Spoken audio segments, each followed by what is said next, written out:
नमस्कार दोस्तों, मेरा नाम है अर्पित खरे। स्वागत करता हूं आपका अपने चैनल में। और आज हम एक नए सफर की शुरुआत करने वाले हैं। जी हाँ, AI, machine learning, data science, robotics, ये कुछ ऐसे शब्द हैं जो आप अपने चारों तरफ इन दिनों सुन रहे होंगे। ये हर तरफ, चारों तरफ आपको सुनाई दे रहे होंगे। तो बहुत से लोगों की ये जो नया वर्ड्स निकल के आ रहे हैं, एआई का जो बूम निकल के आ रहा है, बहुत से लोगों की जॉब्स पे भी इसकी वजह से खतरा बनता जा रहा है। लोग परेशान हैं, लोग डरे हुए हैं कि अगर चैट जीपीटी, जेमिनाई, ये सब जो एआई बॉट्स है, ये अपने आप हमारा काम, ह्यूमंस का काम अगर कर देंगे तो फिर ह्यूमंस की ज़रूरत क्या पड़ेगी जॉब्स के लिए।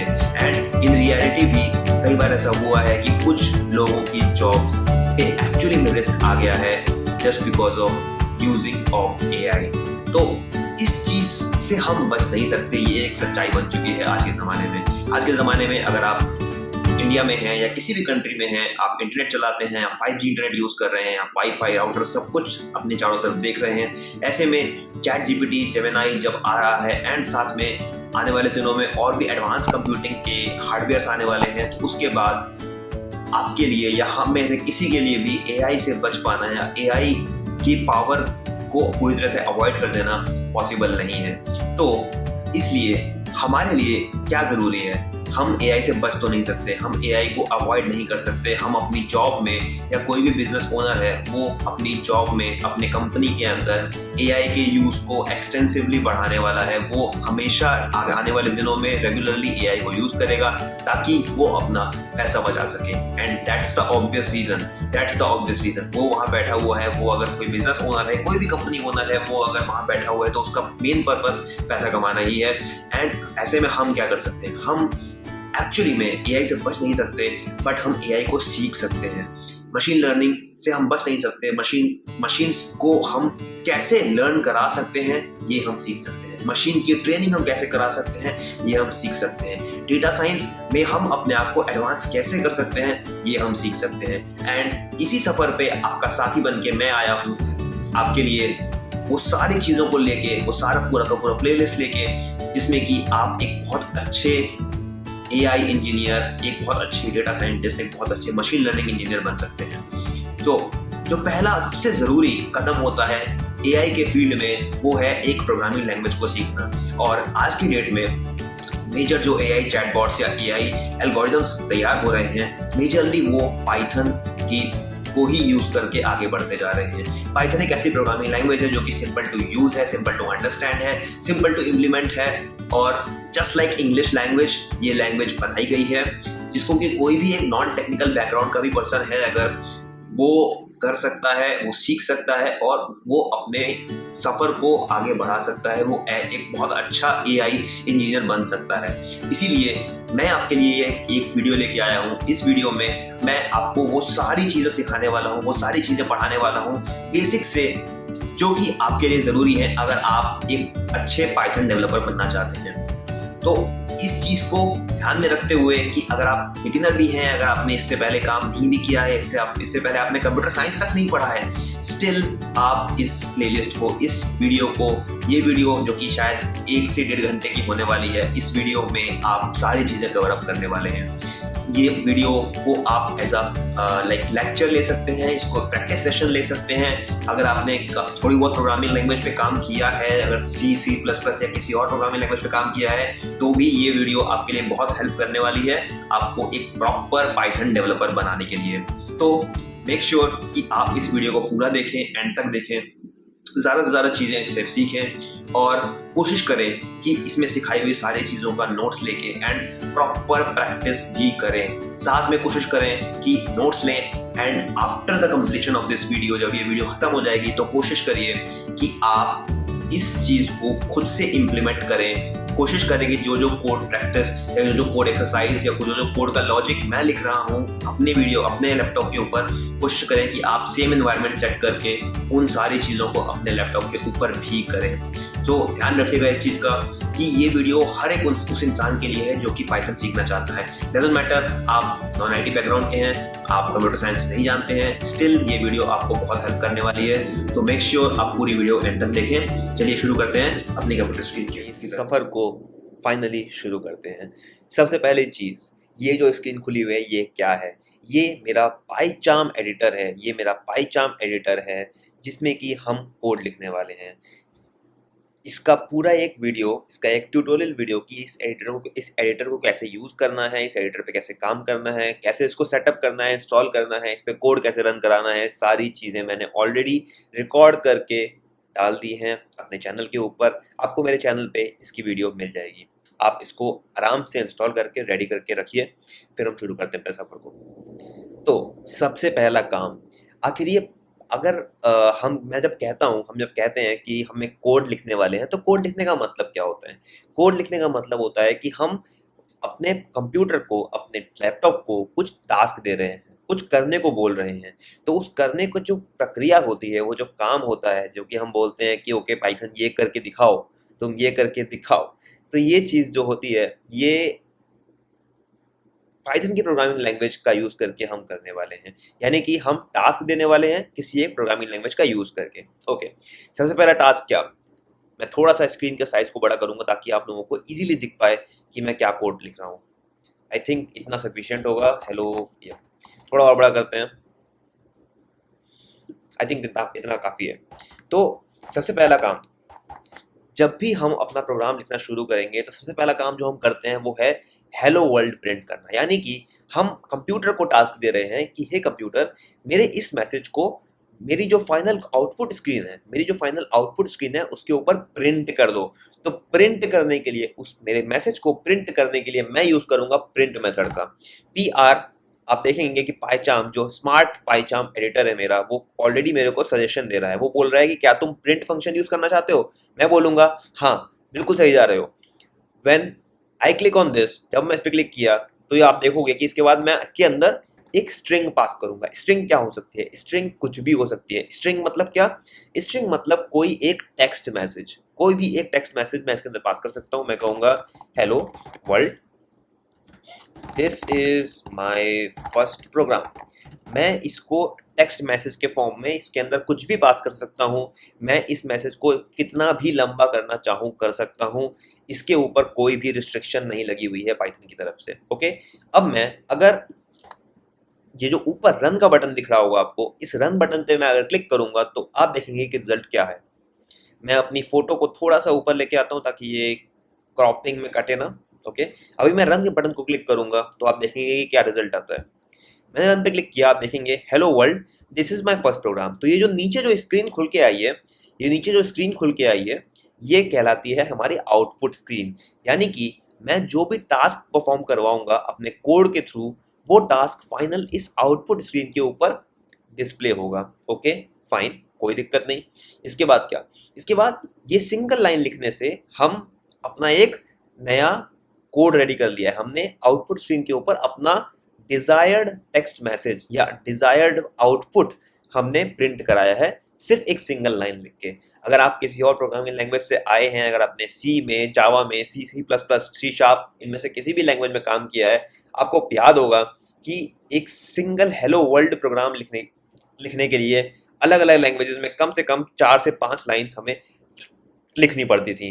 But Python is the coolest programming language. Python हमें अलाउ करता है कि हम जस्ट एक सिंपल से प्रिंट कमांड के थ्रू हम अपना पूरा का पूरा फंक्शन को प्रिंट कर सकते हैं। ओके, एक ये सिंपल सा मेथड था जिसको कि हम अपने पूरे पाइथन की जर्नी में यूज करने वाले हैं रेगुलरली। ओके, मैं फिर से क्लोज करूंगा अपने आउटपुट स्क्रीन को और आते हैं नेक्स्ट क्या है? नेक्स्ट है इंडेंटेशन। इंडेंटेशन मतलब क्या?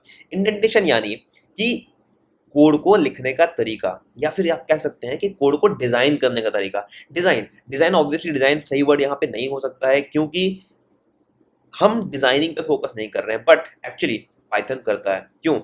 क्योंकि पाइथन प्रोग्रामिंग लैंग्वेज के अंदर दूसरी लैंग्वेजेस की तरह कर्ली ब्रेसेस नहीं होते हैं। कैसे? मतलब कि अगर आप किसी और लैंग्वेज में ऑलरेडी काम किए हैं और आप जानते हैं कि इफ लूप कैसे वर्क करता है, तो उसमें हम क्या करते हैं, हम कहते हैं if let's say 4 is greater than 3। Okay, ये कुछ गलत लिख दिया मैंने, कर्सर कहीं और चला गया था। जब मैं कहता हूँ 4 इज ग्रेटर देन 3 और मैंने यूज किया ये curly braces, right, this curly braces जब मैं यूज किया, तो दूसरे प्रोग्रामिंग लैंग्वेजेस के अंदर ये कर्ली ब्रेस यूज करना पड़ता है to define a block of code. यानी कि अगर मुझे बताना है पाइथन को या मेरे को बताना है उस प्रोग्रामिंग लैंग्वेज को, फॉर एग्जांपल अगर मैं सी प्लस प्लस में कोड लिख रहा हूँ, तो मेरे को अगर बताना है कि ये जो इसके अंदर जितना भी कोड आने वाला है वो सब कुछ इस एक ब्लॉक, सिंगल ब्लॉक के अंदर आएगा। ब्लॉक मतलब क्या? ब्लॉक मतलब एक प्रॉपर फंक्शनल यूनिट को हम ब्लॉक कहते हैं। Okay, no problem. लेकिन पाइथन के अंदर ये कर्ली ब्रेसेस की एक्चुअली जरूरत नहीं है। क्यों? क्योंकि पाइथन वर्क करता है इंडेंटेशन पे। कैसे? पाइथन क्या बोलता है कि आप कर्ली ब्रेसेस यूज मत करो, बट अपने कोड को प्रॉपर स्ट्रक्चर में रखो। फॉर एग्जाम्पल अगर मैं इसको ऐसे लिख दूं, इफ 4 इज ग्रेटर देन 3, और फिर उसके बाद मैंने कोलन लगा के एंटर प्रेस किया, मैंने कोलन लगा के एंटर प्रेस किया, तो क्या हुआ? ये जो कोड है ये इतनी डिस्टेंस पे आ गया। इसका मतलब है एक space, 1 space, 2 space, 3 space, 4 space, यानी 4 space distance from the left margin. यानी कि पाइथन क्या कहता है कि आपको अगर कोई भी आप लूप यूज कर रहे हो, अगर आप कोई भी ब्लॉक ऑफ कोड डिफाइन करना चाहते हो, तो आपको लेफ्ट मार्जिन से कम 4 स्पेस की डिस्टेंस मेंटेन रखनी पड़ेगी। तो जितनी लाइन तक आप उस डिस्टेंस को मेंटेन रखोगे उतनी लाइन तक आपका वो block of code single block माना जाएगा। फॉर एग्जाम्पल मैं अगर कहूं प्रिंट हेलो, अगली लाइन मैंने फिर से कही this is a block of code, फिर से मैंने कंट्रोल डी प्रेस करके अपनी लाइन को रेप्लिकेट किया, मैंने बोला this is another block of code, और फिर मैंने दोबारा से कंट्रोल डी प्रेस करके रेप्लिकेट किया एक और लाइन को, this is last block of code. That's it. यहां तक जब तक कि मेरा जो कर्सर है वो सेम डिस्टेंस को फॉलो कर रहा है, उस पॉइंट तक ये जो मेरा जर्नी है, ये मेरा जो स्ट्रक्चर है, जो एक ब्लॉक है, वो कंटिन्यू रहेगा। और जैसे ही मैंने इसको बैक स्पेस दबाया, राइट, जैसे ही मैंने इस स्टैंडर्ड को, यानी कि जो हमारा 4 स्पेस डिस्टेंस का जो स्ट्रक्चर है उसको ब्रेक किया, तुरंत पाइथन समझ जाएगा कि ये block of if ends here. यानी कि जैसे ही मैंने ये जो पार्ट था ये बंद किया, जैसे ही मैंने मेरा कर्सर यहाँ पे आया, इसका मतलब है कि अब ये इफ ब्लॉक एंड हो गया। यानी कि इफ के अंदर कितना कोड आया? इफ के अंदर प्रिंट स्टेटमेंट से लेके ये आखिरी वाली प्रिंट स्टेटमेंट तक का जितना भी कोड है ये सब इसके अंदर आया। ओके, अभी अगर मैं मान लो चेंज करता हूँ, मैं इस प्रिंट स्टेटमेंट को पीछे कर देता हूँ, तो अब क्या होगा? अब ये प्रिंट स्टेटमेंट इफ के ब्लॉक के बाहर हो गया। यानी कि हाइपोथेटिकली क्या हो रहा है? हाइपोथेटिकली ये हो रहा है कि जब मैं ये इंडेंटेशन फॉलो कर रहा हूं तो at the back and Python के ब्रेन में क्या हो रहा है? पाइथन के ब्रेन में ये curly brace by default align हो जा रहे हैं। पाइथन ये मान के चल रहा है कि ये पूरा कोड जो है, ये पूरा जो डिजाइन है, ये पूरा एक ब्लॉक है, राइट। ऑल्दो हमें पाइथन में इस कर्ली ब्रेसेस की जरूरत नहीं है, इसलिए मैं इसको रिमूव कर देता हूँ। Okay, that's it. Now what? Now अगला जो टॉपिक है पढ़ने वाला वो है इफ। मैंने यहाँ पे इफ यूज किया, मैंने इसको बताया तो है ही नहीं, बट एक्चुअली में इसमें कुछ खास सीखने के लिए है भी नहीं। ये जस्ट इसका मतलब होता है, इफ का मतलब कि अगर ऐसा है तो ये करो, और मैं कह दूं else what? Else this is the L's part, right. तो दैट्स इट, इतना ही है। इफ एल्स स्टेटमेंट का कॉन्सेप्ट इतने में ही खत्म हो जाता है और कुछ भी नहीं रहा इसके अंदर। बट आप देख रहे होंगे इसके अंदर एक एरर आ रहा है, ये कह रहा है कि दिस कोड इज अनरीचेबल। क्यों? क्योंकि आप देख रहे हैं कि ये 4 इज ग्रेटर देन 3, ये हर टाइम 4 इज ग्रेटर देन 3 तो रहेगा ही, कभी एंड नहीं होगा, कभी ये कम ज्यादा नहीं होगा। तो इसका मतलब है कि जब भी पाइथन कंट्रोल यानी पाइथन का कर्सर जितनी बार भी इस पॉइंट तक आएगा, उतनी बार क्या होगा? उतनी बार ये पॉइंट हमेशा ट्रू हो जाएगा, ये स्टेटमेंट हमेशा ट्रू हो जाएगी। और क्योंकि ये स्टेटमेंट ट्रू हो गई तो क्या होगा? तो कर्सर अपने आप इसके अंदर घुस जाएगा, और कभी भी ऐसा नहीं होगा कि कर्सर यहाँ तक पहुंच पाए। क्यों? क्योंकि ये स्टेटमेंट कभी फॉल्स होगी नहीं। 4 इज ग्रेटर देन 3 कभी फॉल्स नहीं हो सकता, इसलिए पाइथन ये एरर दे रहा है। तो कोई दिक्कत नहीं, हम लोग इस पार्ट को अभी हटा देंगे और इसको उस जगह यूज करेंगे जहां पे कि इसका एक्चुअली में यूज हमें मिलेगा, हमें इसका फायदा मिलेगा। तो मैं इस पार्ट को जस्ट कमेंट आउट कर देता हूँ। तो इंडेंटेशन भी हमें समझ में आ चुका है कि इंडेंटेशन किस तरह से काम करता है। अभी जो अगला टॉपिक है पढ़ने के लिए वो है कमेंट्स। मैं नोट करता जाता हूँ। आप लोगों के लिए, ताकि आपको एक अच्छा आइडिया रहे चीज़ों का। सेकंड टॉपिक हमने पढ़ा इंडेंटेशन। थर्ड टॉपिक हम पढ़ने वाले हैं कमेंट्स। तो कमेंट्स यानी क्या? कमेंट्स का मतलब है कि वो पार्ट, किसी भी कोड फाइल के अंदर का वो पार्ट या वो हिस्सा जिसको कि पाइथन कोड नहीं मानने वाला है।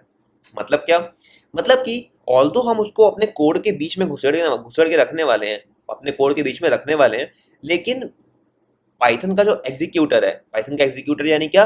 पाइथन का जो कंपाइलर या इंटरप्रेटर है, कंपाइलर या फिर इंटरप्रेटर, इसको क्या सही बोलना, क्या सही है, इस पे हम लोग बाद में एक अलग से डिस्कशन रखेंगे। बट पाइथन का जो अभी समझने के लिए रखो, पाइथन के कोड को जो एग्जीक्यूट करने वाला प्रोसेसर है, वो हमारा कमेंट को एज अ कोड नहीं मानता। क्यों? क्योंकि हम उसे बोल रहे हैं कि ये कमेंट है। कमेंट मतलब क्या?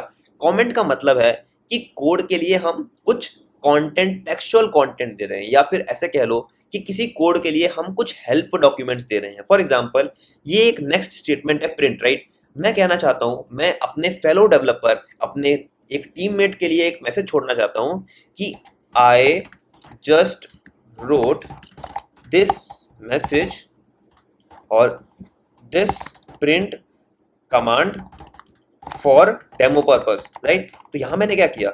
यहां मैंने एक मैसेज छोड़ा अपने फेलो डेवलपर्स के लिए, ताकि वो कंफ्यूज ना हो, ताकि उन्हें आइडिया रहे कि मैंने जो नेक्स्ट लाइन में कोड लिखा है उस कोड का पर्पस क्या है। तो इस तरह से जब बड़े बड़े सॉफ्टवेयर हम लोग बिल्ड करते हैं, हम लोग बहुत सारे मॉड्यूल्स बनाते हैं, बहुत 2000-3000 लाइन्स का कोड लिखते हैं, तो हम लोग as a help, as a reference हम लोग साथ में मैसेज डालते जाते हैं, ताकि हम लोग अगर भूल भी जाएं, अगर मान लो 5-6 महीने के बाद दोबारा से वो कोड फाइल ओपन करनी पड़े, वापस उसमें कुछ मॉडिफिकेशन करना है, तो हम उस कमेंट को देख के आइडेंटिफाई कर लेते हैं कि ये कमेंट हमने क्यों डाला था, ये कोड हमने क्यों लिखा था। इसलिए कमेंट्स ऐड करना बहुत जरूरी है। कमेंट ऐड करने का तरीका क्या होता है? बहुत सिंपल है। पाइथन के अंदर आपको सिर्फ एक हैश लिखना है, और हैश के आगे आप जो भी लिखोगे वो सब कमेंट माना जाएगा, और पाइथन का जो एग्जीक्यूटर है वो उसे कोड समझ के एग्जीक्यूट नहीं करेगा। ओके, बढ़ते हैं नेक्स्ट टॉपिक के ऊपर, जो कि है वेरिएबल्स। अब वेरिएबल्स का मतलब क्या है? वेरिएबल्स क्या होता है? वेरिएबल्स का मतलब एक्चुअली बहुत सिंपल है। वेरिएबल्स का मतलब है कि एक कंटेनर। कंटेनर मतलब क्या? कंटेनर मतलब कंटेनर, कोई भी बॉक्स। फॉर एग्जांपल, ये container, this is a container, इसके अंदर बिस्किट रखे हुए हैं, राइट? तो कंटेनर, और साथ में ऐसा कंटेनर जिसका हमने कुछ नाम दे दिया। फॉर एग्जांपल, पाइथन के अंदर क्या होता है, जब हम कोड लिख रहे हैं या जब हम कुछ प्रोसेस तैयार कर रहे हैं, जब कुछ भी लिख रहे हैं हम, तो हमारे पास डेटा आता है। जैसे कि हमने किसी यूजर के लिए हम सॉफ्टवेयर तैयार कर रहे हैं, या मैंने कोई एप्लीकेशन तैयार किया, कोई कुछ भी तैयार किया, और मैंने उसके अंदर उसका नेम सेव करना चाहता हूँ। अब नेम मैं सेव किस में करूँ? मैं अभी यहाँ पे तो मैंने आपको दिखाया, मैंने सिर्फ फ्रंट स्क्रीन के ऊपर आउटपुट में प्रिंट कर दिया मैसेज। मैं ऐसे ही नाम भी प्रिंट कर सकता हूँ, लेकिन मुझे उस नाम को या उस वैल्यू को कहीं पे सेव करके रखना है। मैं सेव कहाँ पे करूँ? तो सेव करने के लिए, जैसे मैंने बिस्किट को सेव करने के लिए मैंने यूज किया अपना एक बॉक्स, राइट? अपना एक बॉक्स। सिमिलरली प्रोग्रामिंग लैंग्वेज के अंदर भी हम लोग अपनी डेटा की वैल्यू, फॉर एग्जांपल अगर कोई डेटा की वैल्यू है, मान लीजिए मेरा नाम है, मेरे को इसे सेव करना है, मैं सेव किस में करूंगा? मैं बोलूंगा, hey Python please do one thing, please मेरा एक कार्य करो। वो कार्य क्या होगा? वो कार्य होगा कि इस पूरी टेक्स्ट वैल्यू को तुम एक वेरिएबल के अंदर सेव कर लो। वेरिएबल मतलब क्या? वेरिएबल यानी कंटेनर। कंटेनर यानी क्या? कंटेनर यानी एक ऐसा डब्बा, एक ऐसा होल्डर जो कि मेरी इस वैल्यू को सेव कर सके। मतलब मैंने क्या बोला? एक कंटेनर, मैंने पाइथन को बोला कि हे पाइथन, हे मेरे प्रिय मित्र, ये मेरा एक कार्य करो, मेरे इस जो डेटा है उसको एक नए वेरिएबल के अंदर सेव करो, और उस वेरिएबल का नाम दो नेम, नॉट अनमे, नेम। जब मैंने बोला नेम इक्वल्स टू अर्पित, तो इसका मतलब क्या हुआ? इसका मतलब ये हुआ कि मैंने एक नेम नाम का कंटेनर रेडी किया, उसके अंदर अर्पित नाम का जो टेक्स्ट डेटा था, जो डेटा था मेरा, उसको मैंने सेव कर दिया। अब इसके बाद इस पूरे प्रोग्राम के अंदर चाहे कितने भी लाइन ऑफ कोड में लिख दूं, चाहे मैंने 2000, 3000, 4000, 50,000 लाइन ऑफ कोड भी हो जाए, उसके बाद भी पाइथन को ये पता रहेगा कि नेम नाम का एक वेरिएबल मैंने डिफाइन किया है, यानी कि नेम नाम का एक डब्बा मेरे पास है जिसके अंदर जो वैल्यू है उसमें अभी अर्पित सेव है। क्या मैं इसमें वैल्यू चेंज कर सकता हूँ? बिल्कुल चेंज कर सकता हूँ। मैं चाहूँ तो 5000 लाइन के बाद अगर मेरे को नेम चेंज करना है, मैंने नेम भी चेंज कर दिया। मैं कुछ भी रख सकता हूँ उसकी जगह पे, राइट। सो इतना सिंपल है वेरिएबल का कॉन्सेप्ट, और कुछ भी टफ नहीं था इसके अंदर। ओके, बढ़ते हैं नेक्स्ट टॉपिक की तरफ। अगला टॉपिक जो हम पढ़ने वाले हैं, जो हम सीखने वाले हैं, उसका नाम है डेटा टाइप्स। डेटा टाइप्स क्या चीज़ है? तो आप जैसा देख रहे होंगे यहाँ पे कि मैंने बोला कि मैंने एक टेक्सचुअल डेटा, जिसको कि मैंने कुछ देर पहले ही बोला था कि एक स्ट्रिंग का डेटा मैं सेव कर रहा हूँ, इसके एक स्ट्रिंग मैं पास कर रहा हूँ इस प्रिंट कमांड के अंदर, राइट। तो ये जो मैंने बोला कि स्ट्रिंग का मतलब क्या है? स्ट्रिंग का मतलब है कि वो उस डेटा का टाइप है, यानी कि जो डेटा मैं पास कर रहा हूँ वो डेटा किस टाइप का है, किस तरीके का है। इस चीज़ को जानने के लिए, इस चीज़ को स्टोर रखने के लिए, इस चीज़ को समझने के लिए पाइथन ने एक कॉन्सेप्ट दिया है जिसका नाम दिया है डेटा टाइप। डेटा टाइप यानी क्या? Let me right it here. Data type यानी कि क्या?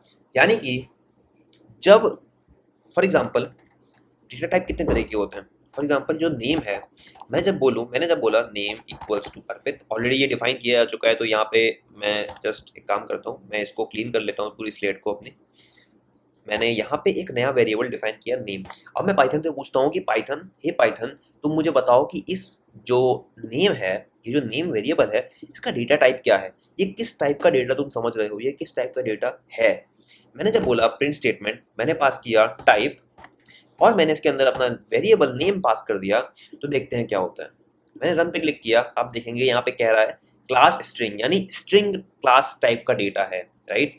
यानी कि इसने स्ट्रिंग टाइप का डेटा सेव रखा हुआ है। ओके, कोई दिक्कत नहीं। क्या मैं और वेरिएबल क्रिएट कर सकता हूँ? बिल्कुल। मैंने बोला एज मतलब क्या? एज मतलब एनी वैल्यू, फॉर एग्जांपल 36। और मैं अब अगर चेक करना चाहता हूँ कि इसका डेटा टाइप क्या है, मैंने प्रिंट टाइप मतलब डेटा टाइप, मैं पूछ रहा हूँ पाइथन से कि मेरे को एज वेरिएबल का डेटा टाइप बताओ। मैंने जब क्लिक किया इस रन बटन के ऊपर, तो आपने देखा यहाँ पे क्या बता रहा है? ये बता रहा है क्लास इंटीजर। क्या ये बड़ा हो सकता है? हाँ जी, बिल्कुल हो सकता है। ये हो गया क्लास इंटीजर। क्लास इंटीजर यानी क्या? यानी कि पाइथन ये बता रहा है मेरे को कि हाँ, तुमने मेरे को एक इंटीजर पास किया, और मैं समझ रहा हूँ, मैं समझदार हूँ कि ये जो वैल्यू सेव हुई है इसके अंदर वो एक इंटीजर टाइप की है। Okay, that's great. मतलब पाइथन हमारी बातों को समझ रहा है। फाइन, कोई दिक्कत नहीं। अब मान लो कि हमें और वैल्यूज चाहिए और चेक करना है और कौन कौन से डेटा टाइप होते हैं। डेटा टाइप और भी बहुत तरह के होते हैं। फॉर एग्जाम्पल एक नया डेटा बनाया मैंने, मान लो मैंने बोला price equals to any value. For example आजकल सारी चीज़ें 339 डॉट मतलब डेसिमल वैल्यूज में होती हैं, तो मैंने बोला 399.99 रुपीज़। क्या है ये किसी चीज़ का प्राइस है, किसी भी चीज़ का प्राइस है। अब मैं अगर इसके अंदर प्राइस वेरिएबल पास करूं तो देखते हैं कि आखिर अब क्या डेटा टाइप सेव हुआ है। अब अगर अभी मैं रन पे क्लिक करता हूं, तो यहाँ पे क्या आ रहा है? Class float. फ्लोट मतलब क्या? फ्लोट मतलब, जो कि वर्ड खुद बताता है हमें कि फ्लोट यानी तैरता हुआ, ऐसा कुछ जो कि तैर रहा है हवा के अंदर। तो क्या ये वैल्यू तैर रही है? हाँ, एक्चुअली ये तैर रही है। कैसे? ये वैल्यू 399 और 400 के बीच में तैर रही है, राइट। सो इसलिए हम इसको बोल रहे हैं कि ये फ्लोट टाइप का वैल्यू है। ओके, कोई दिक्कत नहीं। और क्या डेटा टाइप होता है? और होता है लिस्ट। लिस्ट मतलब क्या? लिस्ट मतलब a sequence of some elements. Okay, कैसे बनाते हैं इनको? फॉर एग्जांपल मैंने बोला स्टूडेंट एजेस, इसके अंदर मैंने सेव किया 23, 24, 25, 30, 29, 24। अब मैंने यहाँ इसके अंदर स्टूडेंट एजेस नाम का जो वेरिएबल है वो सेव कर दिया। तो आप रन कराओगे, देखोगे क्या रिजल्ट आ रहा है? क्लास लिस्ट, यानी कि लिस्ट टाइप का डेटा है जो कि सारा इसके अंदर सेव हो रहा है। ओके, कोई दिक्कत नहीं। अब अगर आप किसी और प्रोग्रामिंग लैंग्वेज बैकग्राउंड से आए हो तो आपको याद होगा कि एक्चुअली मैं यहाँ पे एक तरह का एरे क्रिएट कर रहा हूँ। Okay, but the thing is this is slightly different that array, right. ये एरे से थोड़ा सा डिफरेंट है। कैसे डिफरेंट है वो चीज़ हम आने वाले पार्ट में अच्छे से समझने वाले हैं और प्रैक्टिस करने वाले हैं। ओके, अभी के लिए इतना ध्यान रखो कि ये चीज़ एरे की तरह है, बट एरे के थोड़ा सा डिफरेंस भी है। ओके, आगे बढ़ते हैं। आगे क्या? आगे मान लो कि एक और डेटा टाइप है जिसका नाम है ट्यूपल। ट्यूपल मतलब क्या? ट्यूपल क्रिएट करने का जो तरीका होता है वो होता है सर्कल ब्रैकेट। सर्कल ब्रैकेट मतलब क्या? सर्कल ब्रैकेट मतलब सर्कल ब्रैकेट, यानी कि जब हम लिस्ट को डिफाइन किया हमने, हम उसके अंदर वैल्यूज मॉडिफाई भी कर रहे थे, लेकिन एक और डेटा टाइप होता है जिसके अंदर की वैल्यू का मॉडिफिकेशन अलाउड नहीं होता है, तो उसको हम बोलते हैं ट्यूपल। यानी कि जब मैंने ये सर्कल ब्रैकेट का इस्तेमाल करके एक डेटा टाइप को क्रिएट किया, तो इसके अंदर जब मैं क्लिक करूंगा तो इसने क्या बोला, ये एक ट्यूपल क्रिएट हो गया। यानी कि ये तब यूज किया जाता है जबकि मैं नहीं चाहता कि इसके अंदर की किसी भी वैल्यू को मॉडिफाई किया जाए। क्या मैं इसे मॉडिफाई कर सकता हूँ? बिल्कुल नहीं। अगर मैं ट्राई करूंगा any change I want to do, ये नहीं करने देगा। क्यों? क्योंकि ये क्या कह रहा है, tuples don't support item assignment. That's it, that's so simple, right. आगे बढ़ते हैं नेक्स्ट नेक्स्ट डेटा टाइप के ऊपर। अगला जो डेटा टाइप आप पढ़ने वाले हैं वो बहुत इंपॉर्टेंट है, जिसका नाम है डिक्शनरी। डिक्शनरी मतलब क्या? डिक्शनरी मतलब कि हम किसी, जैसे कि रियल लाइफ में होता है, रियल लाइफ में क्या होता है, एक डिक्शनरी होती है जिसके अंदर एक की होता है, एक वैल्यू होता है, राइट। एक वर्ड होता है और उस वर्ड का मीनिंग होता है। सिमिलरली इन प्रोग्रामिंग लैंग्वेज भी, इस प्रोग्रामिंग लैंग्वेज के अंदर भी हम डिक्शनरी के लिए यानी की और वैल्यू पेयर डिफाइन करते हैं। यानी कि जब मैंने बोला माय डिक्शनरी, और मैंने एक नया स्टूडेंट, फॉर एग्जांपल मैं इसको चेंज करता हूँ, मैं कहता हूँ माय स्टूडेंट के लिए, मैं एक स्टूडेंट के लिए हम क्या क्या डेटा सेव करते हैं, रैंडम कुछ भी डेटा होते हैं। फॉर एग्जांपल मैंने बोला नेम, नेम के अंदर क्या होता है, नेम के अंदर नेम आएगा, और एज के अंदर एज आएगी, एनी एज, और मोबाइल नंबर के अंदर मोबाइल नंबर आएगा, कोई भी रैंडम वैल्यू। और कुछ और चीज़ भी हम रख सकते हैं डिपेंडिंग, सिटी, सिटी मान लो सिटी, सिटी के अंदर क्या आएगा, सिटी के अंदर मुंबई, राइट। तो इस तरीके से हम डिक्शनरी डिफाइन कर रहे हैं। बट इसका फ़ायदा क्या है? इसका फ़ायदा ये हुआ कि यहाँ मैंने क्या किया, मैंने एक स्टूडेंट नाम का एक वेरिएबल तैयार किया, बट उस वेरिएबल के अंदर मैंने बहुत सारे डेटा पास कर दिया, और मैंने उस डेटा को किसी एक की से एसोसिएट भी कर दिया। यानी कि अब जब मैं इसको यूज़ करना चाहता हूँ, मान लो मेरे को सिर्फ और सिर्फ स्टूडेंट का एज जानना है, मैं बहुत इजीली कर सकता हूँ। मैं जस्ट बोलूँगा माय स्टूडेंट और tell me the age. My student curly ब्रैक not curly bracket, square bracket लगा के मैंने एज को पास किया, और अब मैं अगर रन पे क्लिक करूंगा तो आप देखोगे कि रिजल्ट में क्या आ रहा है, 45, यानी कि उस स्टूडेंट की एज, राइट। तो इस तरह से हमारा कंफर्ट बढ़ जाता है, हमारा हैंडलिंग पार्ट कम हो जाता है, राइट। तो इस तरह से हम लोग कर सकते हैं। अब अगर मैं इसके डेटा टाइप को चेक करूं कि आखिर ये कौन सा डेटा टाइप है, तो आप देखोगे कि इसके अंदर आया है टाइप माय स्टूडेंट। अगर मैं रन पे क्लिक करूं तो class is dictionary, right. Okay, no problem, समझ में आ गया। आगे क्या है? आगे है हमारा एक नया डेटा टाइप जिसका नाम है बूलियन, राइट। बूलियन का मतलब क्या? आपने ऑलरेडी अपने मैथमेटिक्स में पढ़ा होगा, राइट, कि Boolean which is like zero का मतलब लो, हाई का मतलब वन, ट्रू का मतलब वन, जीरो का मतलब फॉल्स, राइट। इस तरह से आपने पढ़ा होगा। वैसे ही प्रोग्रामिंग लैंग्वेज पाइथन के अंदर भी ये कॉन्सेप्ट बनाया गया है जिसका नाम है बूलियन। फॉर एग्जांपल अगर मैं कहता हूँ x is equals to true, right, अगर मैंने x के अंदर ट्रू वैल्यू असाइन कर दिया, और अब मैं अगर प्रिंट करके देखना चाहूँ कि x की वैल्यू क्या है, x का डेटा टाइप क्या है, तो आप देखेंगे कि ये मेरे को बताएगा कि इसका डेटा टाइप कुछ और नहीं बट बूलियन है, क्लास बूल, यानी बूल टाइप की क्लास है। ओके, कोई दिक्कत नहीं। इस तरीके से हम अलग अलग तरह के डेटा टाइप को यूज कर सकते हैं। ऑल्दो इसके बाद भी अभी और भी बहुत सारे डेटा टाइप हैं जो कि आप पढ़ेंगे, आप अपने आने वाले टाइम में सीखने वाले हैं, लेकिन उनकी उतनी इंपॉर्टेंस अभी नहीं है। वो जैसे जैसे हम ग्रेजुअली सीखेंगे, नई नई चीजें डेवलप करेंगे, हम और भी सारी चीजों को कवर करने वाले हैं। चलिए बढ़ते हैं अगले इंपॉर्टेंट टॉपिक की तरफ। अगला जो आपका कंपोनेंट है उसमें हम सारे डेटा टाइप्स को डिटेल में पढ़ने वाले हैं, और उन सभी डेटा टाइप्स को जो कि आपके लिए बहुत ज़्यादा इंपॉर्टेंट है उनको प्रॉपरली प्रैक्टिस करने वाले हैं, और इन डेप्थ एनालिसिस करने वाले हैं सारे के सारे डेटा टाइप्स का, राइट। इस पार्ट को आप स्किप नहीं कर सकते, क्योंकि यहाँ से जो आपका एक्चुअल इंपॉर्टेंट कंपोनेंट है वो स्टार्ट हो रहा है, और आपके इंटरव्यूज़ में या आपके जो कोडिंग प्रॉब्लम्स आएंगे उनके अंदर इन्हीं सारे टॉपिक्स से आपको क्वेश्चंस निकल के आएंगे। चलिए शुरू करते हैं। सबसे पहला टॉपिक जो आप पढ़ने वाले हैं वो है स्ट्रिंग्स। स्ट्रिंग मतलब क्या? स्ट्रिंग मतलब, ऐसे मैंने पहले भी बताया आपको, स्ट्रिंग मतलब एनी टेक्सचुअल डेटा। ओके, कोई दिक्कत नहीं। कैसे होगा, कैसे काम करेगा ये, आइए देखते हैं। स्ट्रिंग मतलब क्या? जैसे जब मैंने यहाँ पे क्रिएट किया था अपना एक स्ट्रिंग, अपने नाम का एक स्ट्रिंग, या txt equals to any message, hey there this is a dummy message, right। जब मैं यहाँ लिख रहा हूँ तो मैं एक स्ट्रिंग क्रिएट कर रहा हूँ, राइट, और उस स्ट्रिंग को मैं इस वेरिएबल के अंदर स्टोर कर रहा हूँ। इतना हमें ऑलरेडी आता है, इसमें कुछ भी नया नहीं था। लेकिन आगे देखते हैं, आगे क्या है। आगे ये है कि क्या मेरे को सिर्फ ये डबल कोट्स लगाने पड़ेंगे? क्या अर्पित, क्या मैं बिना डबल कोट्स के स्ट्रिंग क्रिएट नहीं कर सकता? आंसर है हाँ, तुम क्रिएट कर सकते हो। मैंने अगर इसको ऐसे चेंज कर दिया और मैंने यहाँ पे ये वाला कोट्स लगा दिया, तो भी ये वर्क करेगा और कोई दिक्कत नहीं है। बस ध्यान क्या रखना है आपको? ध्यान ये रखना है कि अगर आप किसी भी स्ट्रिंग की शुरुआत अगर सिंगल कोट से कर रहे हो, तो ध्यान रखिएगा कि उसकी एंडिंग भी आप सिंगल कोट से ही करो। अगर आप यहाँ पे डबल कोट्स लगा दोगे, तो ये वर्क नहीं करेगा, राइट? ओके, कोई दिक्कत नहीं। इसके बाद क्या? इसके बाद जो अगला टॉपिक है वो है मल्टी लाइन स्ट्रिंग्स कैसे क्रिएट करना है। फॉर एग्जांपल, अगर मैं चाहता हूँ सिर्फ एक लाइन नहीं, मेरे को मल्टीपल लाइंस चाहिए। मान लो मेरे को और भी लाइंस चाहिए, like hello this is my second line, enter. अब आप देखेंगे कि मैंने जब यहाँ पे एंटर पे प्रेस किया, तो क्या हो रहा है, यहाँ बाय डिफॉल्ट एक बैकस्लैश आ रहा है। यानी क्या? यानी कि पाइथन खुद से समझ रहा है, पाइचार्म जो हमारा एडिटर है वो खुद से स्मार्टनेस दिखा रहा है, वो हमें अपनी इंटेलिजेंस दिखा रहा है और हमें बोलना चाह रहा है कि तुम नेक्स्ट लाइन में तो आ गए, लेकिन तुम्हें एक बैकस्लैश डालना चाहिए था।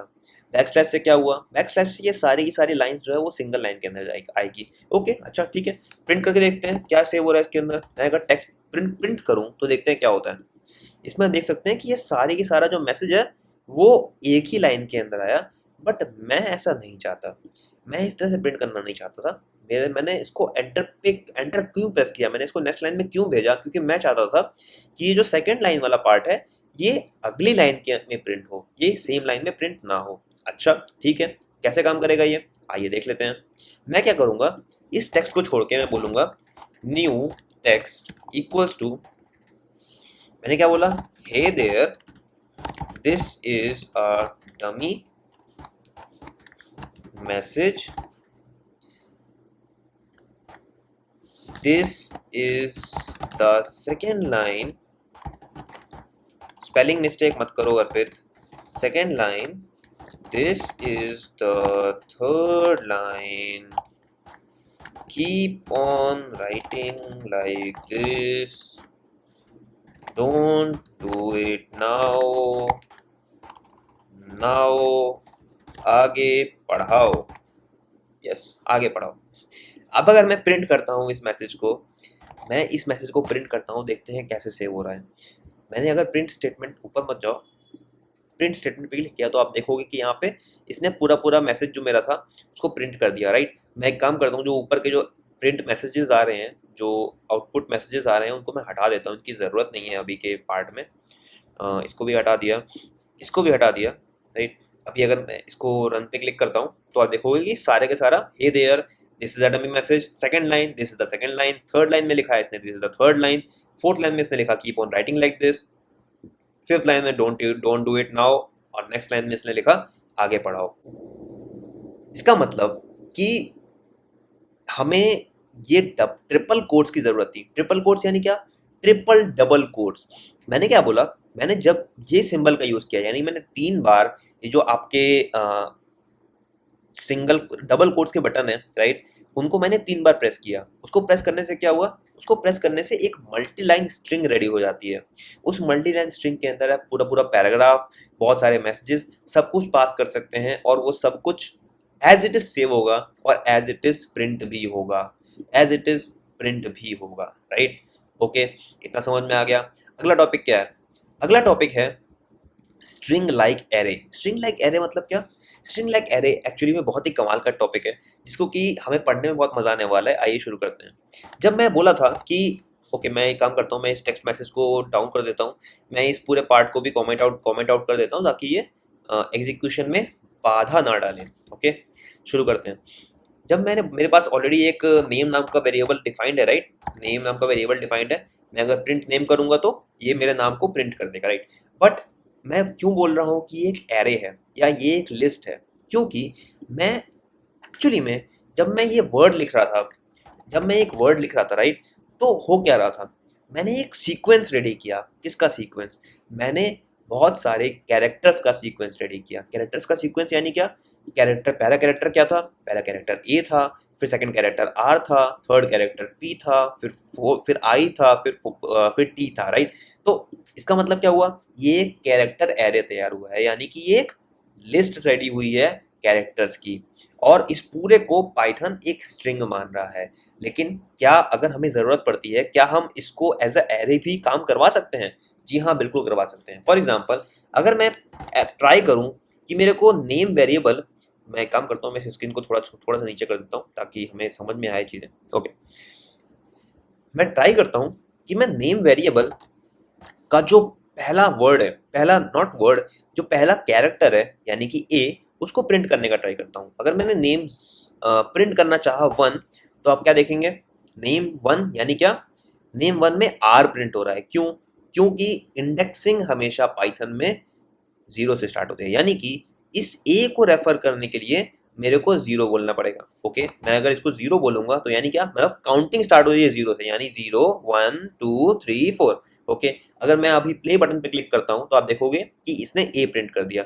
मैं काम करता हूं, अपने नेम को भी कमेंट आउट कर देता हूं, नेम 0 इसने प्रिंट कर दिया। ओके, कोई दिक्कत नहीं, ए प्रिंट हो रहा है। ओके, समझ में आ गया। क्या और भी वैल्यूज प्रिंट हो सकती हैं ऐसे ही? बिल्कुल, मैं अगर बोलूं नेम 2 तो क्या होगा, और रन पे क्लिक करूं तो इसने बी प्रिंट कर दिया। ऐसे ही मैं चेंज करूं 3 तो क्या होगा, तो इसने आई प्रिंट कर दिया, राइट। इसका मतलब एक्चुअली में जो स्ट्रिंग सेव हुई है, बट असल में बैक ऑफ द स्टेज या बैक स्टेज पे ये एक कैरेक्टर का एरे ही सेव हो रहा है। ओके, तो हमने एक और कमाल का टॉपिक पढ़ लिया, यानी कि हमने 3 टॉपिक कवर किए। हमने पढ़ा स्ट्रिंग, हमने पढ़ा स्ट्रिंग, हमने पढ़ा मल्टी लाइन स्ट्रिंग, और क्या पढ़ा हमने, और हमने पढ़ा, ये क्या था टॉपिक लास्ट वाला, yes, character as, not character as array, strings as arrays. Okay, कोई दिक्कत नहीं। अब शुरू करते हैं अगला टॉपिक। अगला टॉपिक जो हम पढ़ने वाले हैं उसका नाम है फाइंडिंग अ सब स्ट्रिंग इन अ स्ट्रिंग। यानी कि क्या, यानी कि मैं चेक करूंगा कि कोई एक स्ट्रिंग के अंदर कोई एक सब स्ट्रिंग है या नहीं। इसके लिए मैं क्या यूज करूंगा, इसके लिए मैं अपनी पुरानी स्ट्रिंग, ये जो न्यू टेक्स्ट था, इसको यूज करूंगा, और मैं ये ढूंढना चाहूंगा कि इसके अंदर मैसेज वर्ड, इसके अंदर मैं बोलूंगा पाइथन से, पाइथन को मैं ट्रेन करूंगा कि पाइथन ये पता लगाए कि इस मेरे पूरे मैसेज के अंदर, इस पूरे टेक्स्ट जो डेटा है इसके अंदर मैसेज नाम का वर्ड है या नहीं। हमें ऑल्दो यहाँ पे दिख रहा है ऊपर मैसेज नाम का वर्ड है, बट मैं इसके लिए कोड रेडी करूंगा ताकि पाइथन एक बड़े से फाइल में से हमें एक पर्टिकुलर वर्ड ढूंढ के निकाल दे। कैसे होगा ये, मैं क्या बोलूंगा, इफ, मैं काम करता हूँ, इसको बंद कर देता हूँ पहले, yes, if message in new text, तो मैं क्या बोलूंगा, एक नया मैसेज प्रिंट कर दो जिसका नाम है सब string was present, that's it. अभी अगर मैं क्लिक करूं रन बटन को, मैसेज में मैंने डबल एस पास कर दिया जो कि ये गलत है, double S, not double S, मैंने ट्रिपल एस पास कर दिया था जो कि नहीं करना चाहिए। अब मैं रन बटन पे क्लिक करूंगा तो आप क्या देखोगे कि इसने बोला है सब स्ट्रिंग वॉज प्रेजेंट, राइट। अब मान लो कि ये डबल एस की जगह मैंने ट्रिपल एस पास कर दिया होता, और अब मैं अगर रन बटन पे क्लिक करूंगा तो क्या होगा, तो यहाँ पे कुछ नहीं हो रहा है, जस्ट आई प्रिंट हो रहा है। वो भी आई क्यों प्रिंट हो रहा है, आई क्यों प्रिंट हो रहा है, क्योंकि यहाँ मैंने डाल रखा है इसको, तो मैं इसको हटा देता हूँ। अभी अगर मैं रन बटन पे क्लिक करूंगा तो क्या होगा, तो यहाँ पे कुछ भी नहीं होगा, कुछ भी फाइनल मैसेज नहीं आ रहा है। तो मैं एक एल्स एल्स पार्ट डाल देता हूँ इसके अंदर, मैं बोलूंगा प्रिंट सब string was not present, right. Okay, कोई दिक्कत नहीं। अभी अगर मैं इसको रन करूंगा तो आप क्या देखोगे कि इसने मैसेज दिया सब स्ट्रिंग was not present। मैं एक एस को हटा दूं, रन बटन क्लिक करूं तो क्या होगा, सब स्ट्रिंग was present। मैं अगर इस एम को स्मॉल एम की जगह कैपिटल एम कर दूं तो यहाँ पे क्या होगा, यहाँ पे ये बोलेगा सब string was not present। Okay, इस तरीके से हम किसी एक सब स्ट्रिंग को एक स्ट्रिंग के अंदर से ढूंढ सकते हैं। So finding a substring inside a string। Okay, ये टॉपिक भी हमने पढ़ लिया है। अगला टॉपिक शुरू करते हैं। अगला टॉपिक जो आपको पढ़ना है उसका नाम है स्ट्रिंग स्लाइसिंग। स्ट्रिंग स्लाइसिंग मतलब क्या, स्ट्रिंग स्लाइसिंग मतलब कि हम एक स्ट्रिंग को बीच से स्लाइस करने वाले हैं, राइट। जैसे कि हम लोग घर में बटर लेके आते हैं, हम घर में कुछ भी इस टाइप का चीज़ लेके आते हैं, हम पोटैटो लेके आते हैं, हम उसको स्लाइस करते हैं, यानी कि हम उसको टुकड़ों में ब्रेक करते हैं। तो सिमिलरली हम इसी स्ट्रिंग को भी कर सकते हैं। कैसे, आइए देखते हैं। जब मैं बोलता हूँ मेरा नेम, जो नेम नाम का वेरिएबल मैंने बना के रखा है, इसको मैं एग्जाम देता हूँ, मैं थोड़ा बड़ा कर देता हूँ। मैं बोलता हूँ वेलकम मैसेज, एक नई स्ट्रिंग रेडी करते हैं, hey there welcome to my channel, right. Okay, यहाँ पे एक मैसेज रेडी हो चुका है, कोई दिक्कत नहीं। अभी क्या, अभी मेरे को इस वेलकम मैसेज नाम के जो स्ट्रिंग है उसको मेरे को स्लाइस करना है। स्लाइस मतलब क्या, स्लाइस मतलब बीच से कट करना है। फॉर एग्जांपल मैं चाहता हूँ कि इसमें से जो वेलकम वर्ड है वो मैं बाहर एक्सट्रैक्ट कर लूँ। कैसे करूंगा, मैं करूंगा इंडेक्सिंग का यूज करके। इंडेक्सिंग मतलब क्या, अभी थोड़ी देर पहले पढ़ा हमने। इंडेक्सिंग मतलब क्या, हम काउंट कर सकते हैं, क्योंकि एक स्ट्रिंग होती है वो एक एरे है कैरेक्टर्स का ही, इसलिए हम उसके अंदर वैल्यूज को एक्सेस कर सकते हैं डायरेक्टली। फॉर एग्जांपल इसके अंदर क्या होगा, h जो है वो 0 है, e जो है वो 1 है, y जो है वो 2 है, स्पेस जो कि 3 है, 4 5 6 7 8 9 10। ओके, तो 10 के बाद से यानी 11 से मेरे को एक्सट्रैक्ट करना है। तो starting point will be 11। Okay, और एंडिंग पॉइंट क्या होगा, एंडिंग में कहाँ चाहता हूँ, एंडिंग में चाहता हूँ ई पे, राइट। तो 11 12 13 14 15 16 17, राइट। और क्योंकि मेरे को 17 पे एंड करना है, राइट, तो क्या मैं यहाँ 17 रखता हूँ, s इक्वल टू 17। और अब अगर मैं एक्सट्रैक्ट करूँ, मैंने कहा print welcome message s2e, right. यहाँ पे मैं वेरिएबल्स का यूज कर रहा हूँ, क्यों, क्योंकि मेरे को अपना काम आसान करना है। मैं नहीं चाहता कि वैल्यूज को मैं बार बार यहाँ पे डालूं, यहाँ पे सेव करूँ। तो मैंने क्या किया, मैंने एक सिंगल वेरिएबल डिफाइन किए और उसके अंदर अपनी डिजायर्ड स्टार्टिंग और एंडिंग पॉइंट डाल दिए, और मैंने बोला वेलकम मैसेज s से e तक। जब मैं ये कोलन लगा के s से e लिख रहा हूँ, इसका मतलब कि 11 से लेके 17 तक जितने भी, यानी इंडेक्स नंबर 11 से लेके 17 तक जितनी भी वैल्यूज हैं उन सबको एक्सट्रैक्ट करके बाहर निकाल लो।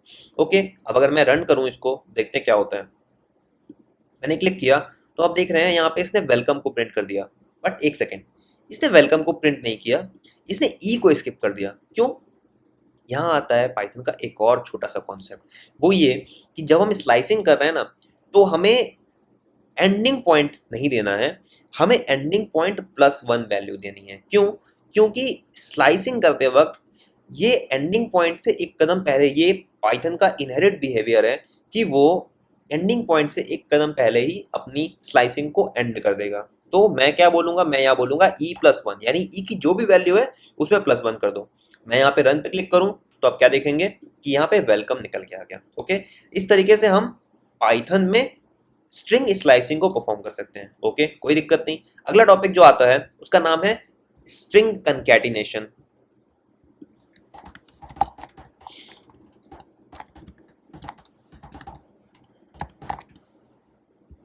स्ट्रिंग कंकैटिनेशन मतलब क्या, स्ट्रिंग कंकैटिनेशन एक्चुअली बहुत ही सिंपल टॉपिक है। देखते हैं, मैं एक काम करता हूँ, मैं इस पार्ट को हटा देता हूँ। मान लीजिए मैंने दो नए वेरिएबल डिफाइन किए, एक का नाम है first name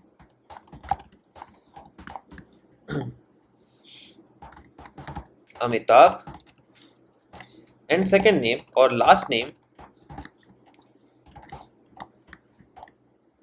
Arora, not Bachchan, Arora. Okay fine. अभी मैं चाहता हूं कि मेरे जो डेटाबेस है, मेरा जो फाइनल प्रिंटिंग स्क्रीन है, फाइनल आउटपुट स्क्रीन है, उसके अंदर इन दोनों का पूरा पूरा नाम डिस्प्ले हो। मैं कैसे करूंगा वो मैं करूंगा स्ट्रिंग कंकैटिनेशन का यूज करके। कैसे, मैं क्या बोलूंगा, मैं बोलूंगा फुल नेम और मैं इन दोनों स्ट्रिंग्स को ऐड कर दूंगा। कैसे, मैं सिंपली कहूंगा फर्स्ट नेम, क्यों, लेट मी क्रिएट इट, क्यों नहीं, अच्छा ओके, मैंने फर्स्ट नेम की स्पेलिंग गलत की थी, यहाँ पे फिफ्थ नेम लिख दिया था, तो अभी मैं फर्स्ट नेम करूंगा। अब यहाँ हिंट देगा ये फर्स्ट नेम प्लस, मैं चाहता हूँ कि इन दोनों वर्ड्स के बीच में एक स्पेस भी आए, मैं बोलूंगा space and plus last name. और अब मैं यहाँ पे अगर मैसेज प्रिंट करूँ फुल नेम का, देखते हैं क्या होता है। मैं यहाँ पे रन बटन पे क्लिक करूंगा, अमिताभ अरोड़ा इसने प्रिंट कर दिया। यहाँ पे क्या हुआ, यहाँ पे एक्चुअली में स्ट्रिंग कंकैटिनेट हो गई। कंकैटिनेट मतलब दो स्ट्रिंग्स आपस में जुड़ गई। Okay, let's start. टॉपिक में हम पाइथन के लिस्ट को डिटेल में समझने वाले हैं और उन सारे अप्रोचेस को, उन सारे फंक्शंस को समझने वाले हैं जो कि आपके लिए जानना और समझना बहुत जरूरी है। चलिए शुरू करते हैं। सबसे पहले पाइथन की लिस्ट क्रिएट कैसे करनी है। पाइथन की लिस्ट क्रिएट करने का सिंपल रास्ता है, सिंपल तरीका है, वो ये any random values, for example I am writing Apple, मैं लिखता हूँ मैंगो, मैं लिखता हूँ पपाया, और ऐसे मैं कोई भी वैल्यूज को सेव कर सकता हूँ इस पर्टिकुलर लिस्ट के अंदर। मैं इनको प्रिंट भी करा सकता हूँ। मैं सिंपली कहूँगा माई लिस्ट, और मैं अगर रन बटन पर क्लिक करूँ तो यहाँ पे मेरी एक लिस्ट रेडी हो चुकी है। बहुत ही सिंपल अप्रोच है, इसमें कुछ भी हार्ड या टफ नहीं है। बहुत ही सिंपली हम लोग एक लिस्ट को क्रिएट कर सकते हैं। इसमें एलिमेंट्स को एक्सेस कैसे करना है ऑलरेडी बता चुका हूँ मैं। बहुत ही सिंपल है। मैं क्या बोलूँगा, माई लिस्ट, एंड क्योंकि इंडेक्सिंग 0 से स्टार्ट होती है तो जब मैं बोलूँगा माई लिस्ट 0 तो ये जो पहली वैल्यू है उसको प्रिंट कर देगा। मैं रन बटन पे क्लिक करूंगा तो आप देखेंगे कि ये एप्पल को प्रिंट कर रहा है। मैं 1 लिख दूंगा यहाँ पे, और फिर मैं रन पे क्लिक करूंगा तो ये क्या बोलेगा, मैंगो प्रिंट कर देगा। 2 पे क्लिक करूंगा तो क्या बोलेगा, पपाया प्रिंट करेगा, राइट। तो इसका मतलब लिस्ट आइटम्स को ऐसे हम एक्सेस कर सकते हैं। अगला अगला कॉन्सेप्ट क्या है, अगला कॉन्सेप्ट ये है कि लिस्ट आइटम्स जो होते हैं वो चेंजेबल होते हैं। इसका मतलब कि मैं चाहता हूं कि मेरे को पपाया पसंद नहीं आ रहा, मैं क्या चेंज कर सकता हूं इसको, बिल्कुल कर सकता हूं। मैं क्या बोलूंगा, नॉट माई लिस्ट, मैं बोलूंगा my list only, my list 2 पे जो भी एलिमेंट है उसको चेंज करो, और उसको बोल दो, क्या कर दो उसको, एनीथिंग लाइक पाइनएप्पल। अब अगर मैं अपनी लिस्ट को प्रिंट करूंगा चेक करने के लिए कि अब इसके अंदर वैल्यू क्या क्या है, तो इसके अंदर क्या निकल के आएगा, मैंने माई लिस्ट को प्रिंट किया तो इसके अंदर पपाया की जगह पाइनएप्पल सेव हो चुका है। ओके, इस तरह से मैं अपनी लिस्ट को मॉडिफाई भी कर सकता हूँ। चलिए आगे बढ़ते हैं। अगला टॉपिक क्या है, अगला टॉपिक है कि लिस्ट के अंदर एलिमेंट्स को हम डुप्लीकेट भी कर सकते हैं। कैसे, मैं दोबारा से पपाया को सेव करूंगा तो इसके बाद भी मैं अगर इस वाली माई लिस्ट को प्रिंट करूं, मैं नीचे वाला कोड को कमेंट कर देता हूं। अब मैं अगर इस माई लिस्ट को प्रिंट करूंगा तो आप देखेंगे कि एप्पल, मैंगो, पपाया पपाया, यानी कि डुप्लीकेट एलिमेंट्स भी इसके अंदर सेव हो सकते हैं, कोई दिक्कत नहीं है। अगला टॉपिक क्या है, अगला टॉपिक क्या है, अगला टॉपिक जो हमें पढ़ना है उसका नाम है कि लिस्ट के अंदर क्या क्या डेटा टाइप सेव कर सकते हैं। तो एक्चुअली मैंने आपको स्टार्टिंग में बताया था कि जो लिस्ट के कॉन्सेप्ट है वो एरे से थोड़ा डिफरेंट है। कैसे डिफरेंट है, डिफरेंट ऐसे है कि मैं एक लिस्ट के अंदर अलग अलग डेटा टाइप की वैल्यूज भी सेव कर सकता हूँ। फॉर एग्जाम्पल मैं यहाँ पे अगर 23 सेव करूंगा तो भी वो इजिली सेव हो जाएगा और लिस्ट के अंदर असाइन हो जाएगा, राइट। 23 भी इसके अंदर सेव हो चुका है। मैं थोड़ा सा इसको बड़ा करता हूँ, राइट, ओके। तो 23 भी इसके अंदर इजीली सेव हो जाएगा, कोई दिक्कत नहीं है। मैं दूसरा डेटा टाइप रखना चाहता हूँ, मान लो 24.54, और मैं ट्रू रखना चाहता हूँ इसके अंदर। मैं कुछ भी इसके अंदर सेव कर सकता हूँ, कोई दिक्कत नहीं है। मैं रन बटन पे क्लिक करूंगा, ये इजीली स्टोर हो जाएगा, सेव हो जाएगी वैल्यूज। ओके, आगे बढ़ते हैं।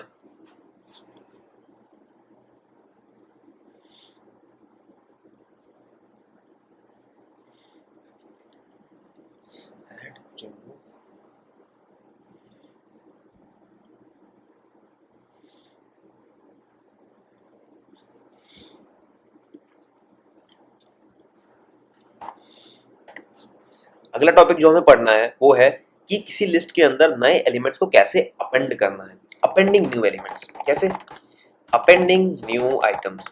मैं क्या बोलूंगा, मैंने बोला माई लिस्ट डॉट अपेंड।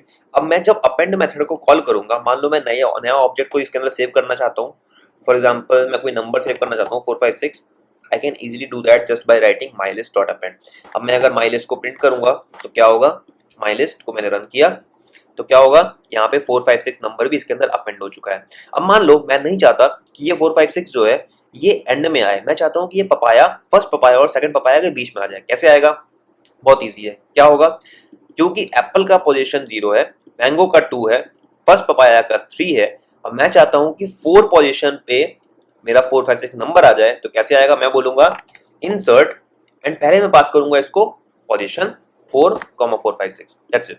अब अगर मैं प्रिंट करूंगा अपने मैसेज, अपनी लिस्ट को दोबारा से, तो आप देखेंगे कि 456 4 के बाद आया, यानी 0 1 2 3 4 इंडेक्स पे आ गया, राइट। मैंने इंडेक्सिंग एक्चुअली गलत काउंट करी थी। 0 पे ये है 1 2 3, तो मुझे चाहिए कि मेरा जो डेजिग्नेटेड नंबर है, जो टारगेट नंबर है, वो 3 इंडेक्स पे आ जाए। तो मैं 3 पे क्लिक करूंगा तो आप देखेंगे कि जो रिजल्ट है ये 456 सेव हो चुका है करेक्टली, कोई दिक्कत नहीं। आगे बढ़ते हैं। अगला टॉपिक ये है कि मैं पूरी की पूरी लिस्ट को भी इसके अंदर अपेंड कर सकता हूं। कैसे, आइए देखते हैं। Appending complete list. मान लीजिए मैं माई लिस्ट के अंदर एक नई लिस्ट को अपेंड करना चाहता हूँ। एक नई लिस्ट है जिसके अंदर 12, 13, 14 ऐसे 3 नंबर्स हैं। और मैं अब अगर अपनी माई लिस्ट को प्रिंट करूंगा तो देखते हैं इसके अंदर कंटेंट क्या आ रहा है। तो ये 12, 13, 14 जो वैल्यूज हैं वो इस लिस्ट के अंदर असाइन तो हो गई, बट अलग से असाइन हुई है। ये सेम तरीके से असाइन नहीं हुई है, ये थोड़ा सा डिफरेंटली असाइन हुई है। इसका मतलब कि कुछ गड़बड़ है, मेरे को नहीं चाहिए ऐसे ही असाइन हो। मैं क्या चाहता हूँ, मैं चाहता हूँ कि इसकी वैल्यूज निकल के बारी बारी जाके इसके अंदर सेव हो जाएं। कैसे होगा? बहुत ईजी है। मैं क्या करूंगा, मैं बोलूंगा कि अपेंड मत करो, just extend the existing list. जब मैंने ये पास किया और अब मैं अगर माई लिस्ट को कॉल करूंगा तो आप देखेंगे कि 12, 13, 14 नाम के जो वैल्यूज हैं वो ऐसे ही डायरेक्टली एक्सटेंड कर दिया है लिस्ट के अंदर। ओके, कोई दिक्कत नहीं। ऐसे हम लिस्ट, किसी भी लिस्ट के अंदर नई वैल्यूज को एक्सटेंड करा सकते हैं। ऑलराइट, आगे बढ़ते हैं नेक्स्ट टॉपिक की तरफ।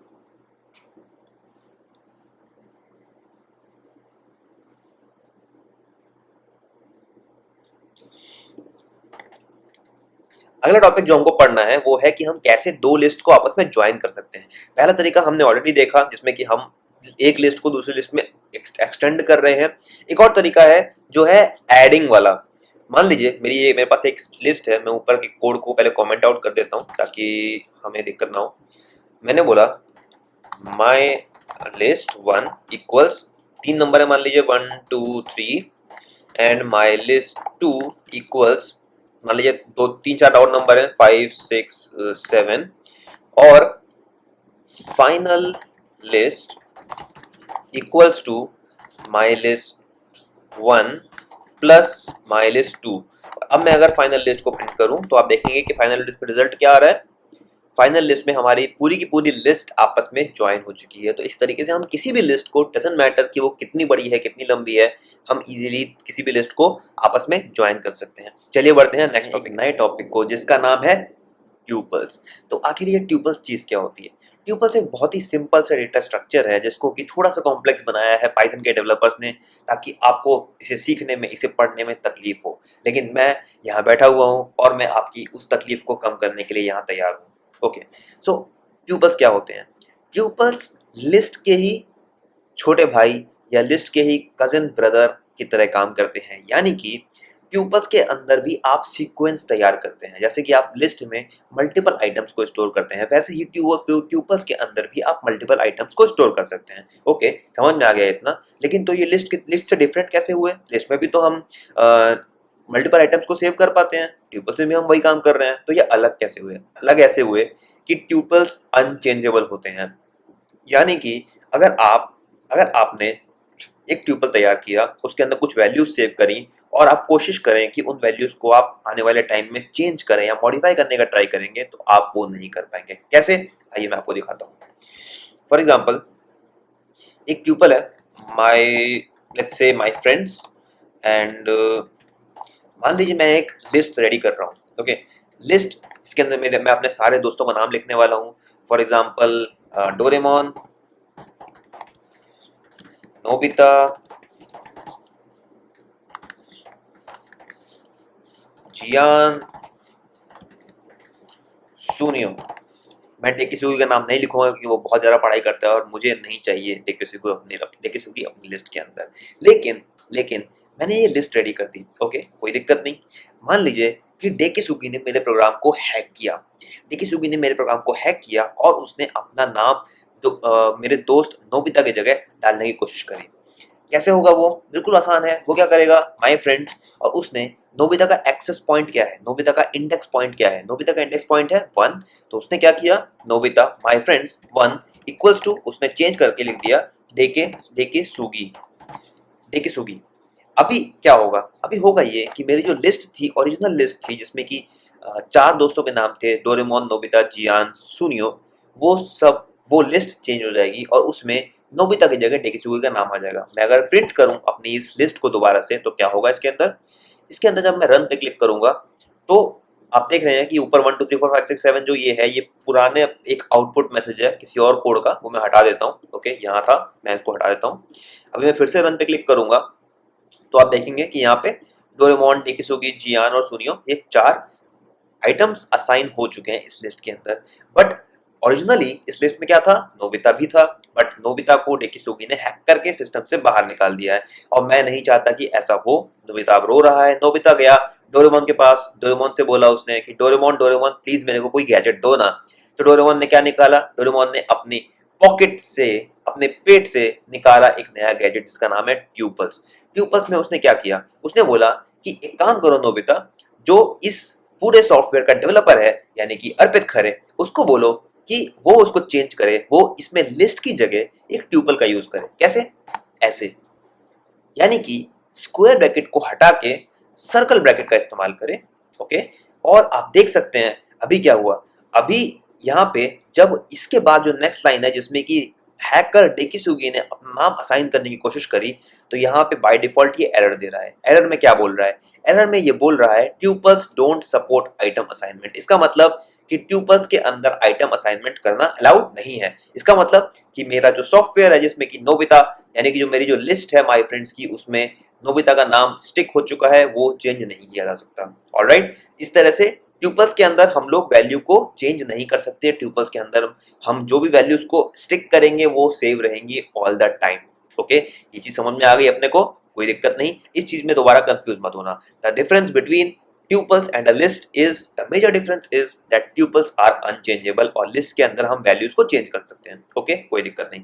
एक और चीज छोटी सी जो कि हमारे लिए जानना जरूरी है वो ये कि ट्यूपल्स के अंदर हम किस टाइप का डेटा सेव कर सकते हैं। इसका आंसर बहुत सिंपल है। ट्यूपल्स के अंदर हम किसी भी टाइप का डेटा सेव कर सकते हैं, कोई फर्क नहीं पड़ता। फॉर एग्जांपल मैंने आप देख सकते हैं यहाँ मैंने स्ट्रिंग वैल्यूज सेव करी हैं। मैं चाहूँ तो यहाँ पे स्ट्रिंग की जगह एक नंबर भी डाल सकता हूँ, कोई दिक्कत नहीं। मान लो मैंने यहाँ पे नंबर दिया 420, सुनियो 420, राइट। तो अभी अगर मैं रन करूंगा तो क्या होगा, मेरे को ये सेकंड लाइन को कमेंट करना पड़ेगा। क्यों, क्योंकि ये ऑलरेडी एरर बता रहा है। एरर क्यों बता रहा है, क्योंकि ट्यूपल्स के अंदर असाइनमेंट अलाउड नहीं है, हमने अभी सीखा। मैं अगर इसको क्लिक करूं और अब अगर मैं रन बटन में क्लिक करूंगा तो आप देखोगे कि यहाँ पे क्या हो रहा है, डोरेमोन नोबिता जियान सुनियो और नंबर 420 420 भी यहाँ पे असाइन हो गया है। इसका मतलब कि मैं किसी भी तरह के डेटा को सेव कर सकता हूँ अपने ट्यूपल के अंदर। ऑलराइट, स्टार्ट करते हैं नेक्स्ट टॉपिक। नेक्स्ट टॉपिक जो हमें सीखना है उसका नाम है सेट्स। तो सेट आखिर चीज क्या होती है। अगर आपने अपने हाई स्कूल के मैथमेटिक्स को ढंग से पढ़ाई करी होगी, अगर आप उस टाइम पे अलग अलग चीजों में इन्वॉल्व नहीं हुए होंगे, तो आपको याद होगा कि हमने एक चैप्टर पढ़ा था जिसका नाम था सेट थ्योरी। जिसमें हम क्या पढ़ते थे, हम एक बॉक्स बनाते थे, उसके अंदर A B, A union B, A intersection B, इस तरह की चीजों को पढ़ा करते थे। सिमिलरली प्रोग्रामिंग लैंग्वेज पाइथन के अंदर भी सेट थ्योरी का एक कॉन्सेप्ट है जिसमें हम क्या करते हैं, इस कॉन्सेप्ट के अंदर हम लोग चीजों को सेट की तरह ही काम कर रहे होते हैं चीजों के साथ में। इसका मतलब कि हम किसी भी एक वैल्यू को हम असाइन करते हैं, उसके अंदर वैल्यूज को सेव करते हैं, और जिस तरीके से सेट्स क्रिएट होते थे, जिस तरीके से सेट्स के अंदर वैल्यू सेव हुआ करती थी, वैसे ही हम इसके अंदर भी वैल्यूज को सेव करते हैं। देखते हैं कैसे। मैं क्या बोलूंगा, मैं कहूंगा माई सेट, और सेट को डिफाइन करने के लिए मैं कर्ली ब्रेसेस का इस्तेमाल करूंगा। कर्ली ब्रेसेस यानी क्या, 123, 124, 125 एंड सो ऑन, मैं वैल्यूज को सेव कर सकता हूँ, राइट। अभी अगर मैं प्रिंट करूँ इस माई सेट वैल्यू को और साथ में मैं प्रिंट करूँ इसके डेटा टाइप को, तो आप देखेंगे कि इसके अंदर ये सारी वैल्यूज सेव हो गई हैं और ये समझ भी रहा है कि इसका डेटा टाइप क्या है। मैंने रन पे क्लिक किया, आप देखेंगे कि यहाँ पे वैल्यू सेव हो चुकी हैं, क्लास सेट यहाँ पे असाइन हो चुका है। ओके, कोई दिक्कत नहीं। अभी क्या खास बात क्या है यहाँ पे अर्पित, ये तो सिमिलर है हमारे लिस्ट से, इसमें अलग क्या है, इसमें नया क्या है। इसमें नया ये है कि इसके अंदर हम डुप्लीकेट्स नहीं असाइन कर सकते। फॉर एग्जांपल अगर मैं यहाँ पे डालूं 125 और इसके बाद अगर प्रिंट करूं रन कमांड को, इस पूरी लिस्ट को, तो आप देखोगे कि इसके बाद भी 125 सिर्फ एक बार ही असाइन हुआ है। यानी कि जो सेट है, पाइथन ने सेट की फंक्शनैलिटी का इस्तेमाल करके बाय डिफॉल्ट ऑटोमेटिकली मेरे एक डुप्लीकेट वैल्यू यानी जो 125 है उसकी डुप्लीकेट वैल्यू को हटा दिया है, और खुद ब खुद इम्प्लिसिटली उसने रिमूविंग डुप्लीकेट का प्रोसीजर हैंडल करके सिर्फ मेरे को यूनिक वैल्यूज ही प्रोवाइड की हैं। तो ये खास बात है सेट का इस्तेमाल करने के लिए। यानी कि सेट में जो आइटम्स होते हैं, पहली चीज वो अनऑर्डर्ड होते हैं। अनऑर्डर्ड मतलब क्या, अनऑर्डर्ड का मतलब कि इनका ऑर्डर फिक्स नहीं होता। फॉर एग्जाम्पल मान लीजिए कि मैंने यहाँ पे 3 वैल्यूज सेव करी हैं, मैं इसको जब प्रिंट करूंगा, मैं जब इसको रन कराऊंगा, तो आप देखेंगे कि जरूरी नहीं है कि हर बार ये इसी ऑर्डर में आए। ऑल्दो यहाँ पे सिर्फ 3-4 वैल्यूज ही हैं, मैं अगर इसको और बढ़ाऊँ 127, 128, 120, एनीथिंग लाइक दिस, राइट। और मैं अगर मैं अभी रन करूँ तो आप देखेंगे कि जरूरी नहीं है कि हर बार ये सेम ऑर्डर में आए। ऑल्दो अभी ये सेम आ रहे हैं क्योंकि ये मैंने अभी देखिए चेंज हो गया ऑर्डर 128, 120, 123, राइट, क्योंकि ये अनऑर्डर्ड है। ये सेट आइटम्स जो होते हैं वो किसी एक स्पेसिफिक ऑर्डर में नहीं होते हैं, इसलिए इसे हम बोलते हैं कि ये अनऑर्डर्ड है। इसका मतलब हम इसे जितनी बार यूज करेंगे उतनी बार इनके आइटम्स की जो ऑर्डरिंग है वो चेंज होती रहेगी, वो रेगुलरली चेंज होती रहेगी, वो कभी भी एक स्पेसिफिक ऑर्डर में नहीं रहेंगे। इसका मतलब कि इंडेक्स यानी कि जो आइटम है 123 आइटम जो है, ये जरूरी नहीं है कि हर बार पहले नंबर पे ही मिल जाए। मे बी उसके बाद तीन चार अटेम्प्ट के बाद जब हम दोबारा ट्राई करें तो ये चौथे में मिले, पांचवें में मिले, या किसी भी जगह पे मिल सकता है। इसकी वजह से क्या हुआ, इसकी वजह से हम माई सेट के अंदर किसी भी आइटम को इंडेक्सिंग का इस्तेमाल करके एक्सेस नहीं कर पाएंगे। क्यों? क्योंकि सेट को तो पता ही नहीं ना कि इसकी ऑर्डरिंग क्या है। सेट को नहीं पता कि फर्स्ट नंबर पे कौन सा एलिमेंट है। क्यों? क्योंकि वो हर बार चेंज हो रहा है, right. It is totally random. तो इसलिए ये कह रहा है, क्या बोल रहा है, class set does not define get item operator, so the this bracket square bracket cannot be used on its instances। Okay, समझ में आ गया? इसका मतलब हम एक्सेस करके वैल्यू को नहीं निकाल सकते, इंडेक्सिंग का इस्तेमाल करके वैल्यू को नहीं निकाल सकते। ओके, कोई दिक्कत नहीं, आगे बढ़ते हैं। अगला टॉपिक क्या है? अगला पॉइंट क्या कहता है कि ये वैल्यूज अनचेंजेबल है। ओके, अनचेंजेबल का मतलब कि मैं चाहूं कि मेरे को वैल्यू को चेंज करना है, माई सेट को चेंज करना चाहता हूं मैं, जो वैल्यू सेकंड नंबर पे उसको चेंज करना है, मैं नहीं कर सकता। क्यों? क्योंकि मैं उसको एक्सेस ही नहीं कर सकता, राइट। मैं 124 को एक्सेस ही नहीं कर सकता। मेरे को अगर 124 की जगह पे मान लो अपना नाम डालना है, क्या मैं डाल सकता हूँ? नहीं डाल सकता। क्यों? क्योंकि मेरे को पता ही नहीं कि 124 कौन से पोजीशन पे है, इसलिए ये अनचेंजेबल है। थर्ड क्या है? थर्ड है यूनिक, जो कि मैंने आपको ऑलरेडी बताया कि ये डुप्लीकेट वैल्यू को अपने आप से ही ऑटोमेटिकली रिमूव कर देता है और हमें सिर्फ यूनिक वैल्यूज प्रोवाइड करता है। ऑलराइट, कोई दिक्कत नहीं। अगला कॉन्सेप्ट है कि सेट आइटम्स के अंदर कौन कौन से डेटा टाइप की वैल्यूज सेव हो सकती हैं। इसका आंसर है कि कोई भी डेटा टाइप की वैल्यू आप सेव कर सकते हो, जैसे कि दूसरे सीक्वेंसेस में आपने किया, कुछ भी आप सेव कर सकते हो, कोई दिक्कत नहीं है। इसके बाद अगला पॉइंट है कि इसमें आइटम्स को एक्सेस कैसे करना है। अभी तक हमने सीखा कि हम इंडेक्सिंग का इस्तेमाल करके तो हम लोग एक्सेस नहीं कर सकते, तो आइटम्स को एक्सेस कैसे करें? आइटम्स को एक्सेस करने के लिए आपको लूप्स का इस्तेमाल करना पड़ेगा। आइए देखते हैं कैसे। मैं बोलूंगा फॉर एक्स और for item in my set. जब मैं ये लाइन लिखूंगा तो क्या होगा, तो एक पिकर स्टार्ट होगा, एक लूप स्टार्ट होगा। लूप मतलब चक्कर, राइट। एक ऐसा प्रोसेस स्टार्ट होगा जो कि बारी बारी इस लिस्ट के अंदर प्रेजेंट हर एक आइटम को पिक करेगा, बारी बारी पिक करेगा और उन्हें नेक्स्ट लाइन में आके प्रिंट करता चला जाएगा। अगर मैं अभी रन बटन पर क्लिक करूं तो आप देखेंगे कि इसने सारे आइटम्स को बारी बारी पिक करके प्रिंट कराया है। ओके, इस तरीके से हम किसी भी आइटम को, कितने भी आइटम्स हो उस सेट के अंदर, हम उसको एक्सेस कर सकते हैं। इंडेक्सिंग का इस्तेमाल करके एक्सेस नहीं कर पा रहे थे, इसलिए हमें ये तरीका लगाना पड़ेगा, ये हमारी मजबूरी है। आगे बढ़ते हैं। आगे क्या है कि हमें अगर मान लो कि कोई एक सेट बना हुआ है, उसके अंदर नए आइटम्स को ऐड करना है, तो कैसे करेंगे? अभी हमने देखा कि ये चेंजेबल नहीं है, बट अभी हमें ये बताया जा रहा है, हमें ये सिखाया जा रहा है कि इसमें आइटम्स ऐड कैसे कर सकते हैं। ऐड करने का मतलब चेंज करना ही हुआ, राइट। बट नहीं, ऐसा नहीं है, कंफ्यूज मत हो क्या रहा है यहाँ पे? हो ये रहा है कि जब मैंने बोला कि ये अनचेंजेबल है, अनचेंजेबल का मतलब जो ऑलरेडी स्टोर्ड डेटा है आप उसे चेंज नहीं कर सकते, यानी कि आप उसकी जगह दूसरी वैल्यू नहीं ला सकते। आप उसकी जगह दूसरी वैल्यू नहीं ला सकते, आप एक नई वैल्यू ऐड कर सकते हो। यानी कि मैं अगर चाहता हूं कि ये सेट मेरा रेडी है और इसके बाद मैं इसमें एक नया आइटम असाइन करना चाहता हूं, एक नया आइटम स्टोर करना चाहता हूं, मैं कैसे करूंगा?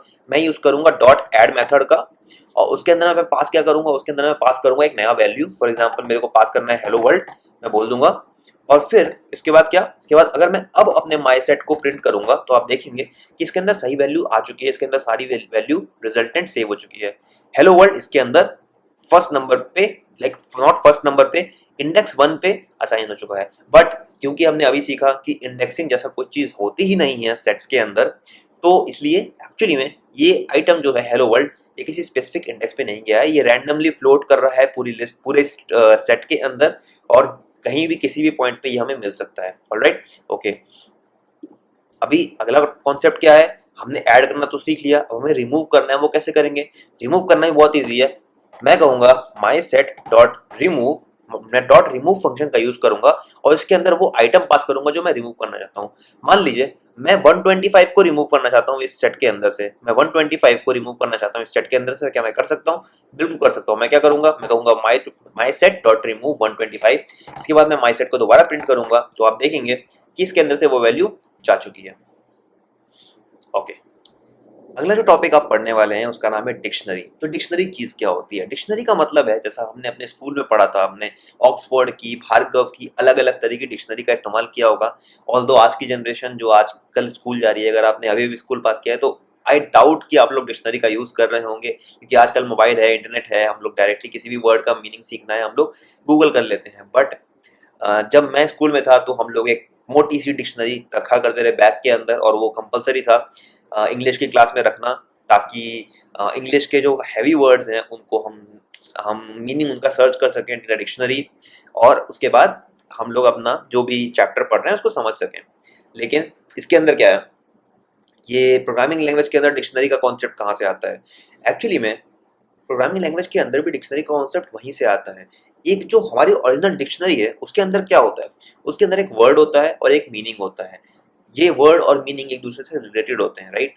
इसका मतलब कि हम डिक्शनरी में सर्च क्या करते हैं, हम डिक्शनरी में सर्च करते हैं वर्ड को, और उस वर्ड के लिए जो कॉरेस्पॉन्डिंग मीनिंग है हम उस मीनिंग को एक्सट्रैक्ट कर लेते हैं, यानी रीड कर लेते हैं। सिमिलरली हम पाइथन के अंदर भी काम करते हैं। इसके अंदर हम वर्ड को बोलते हैं की,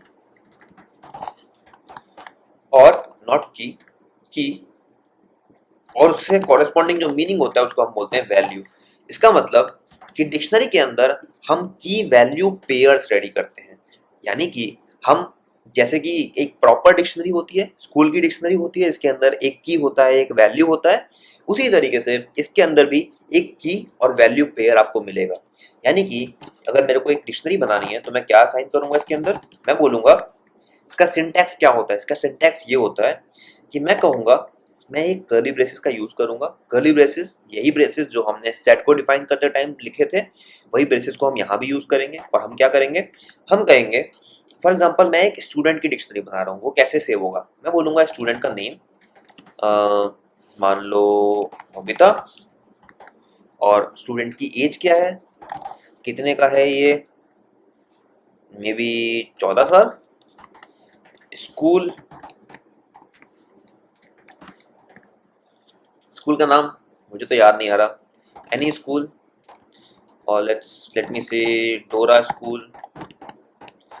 डोरेमोन के स्कूल में जाना शुरू कर दिया है इसने, क्योंकि इसको जो नॉर्मल स्कूल था उसके अंदर ये पढ़ाई नहीं कर पा रहा था। इसे इसके स्कूल के टीचर ने मार मार के, दौड़ा दौड़ा के वहाँ से भगा दिया, और इसलिए अब इसे डोरेमोन के स्कूल में जाना पड़ रहा है, जहाँ पे इसको रेडीमेड डोरेमोन के गैजेट मिलने वाले हैं। और ये डोरेमोन के साथ में जो रहा करता है उसकी किराए इसके रूम के अंदर, तो क्योंकि डोरेमोन नोबिता के रूम के अंदर रहता है, तो अब नोबिता ने डोरेमोन से उससे उस रूम का किराया मांग लिया, और उस किराए के बदले में उसे डोरेमोन को अपने स्कूल के अंदर नोबिता को एडमिशन देना पड़ गया। यानी कि अब डोरेमोन के स्कूल में नोबिता पढ़ाई करेगा बिना कोई फीस भरे, और उसे होमवर्क भी नहीं दिया जाएगा।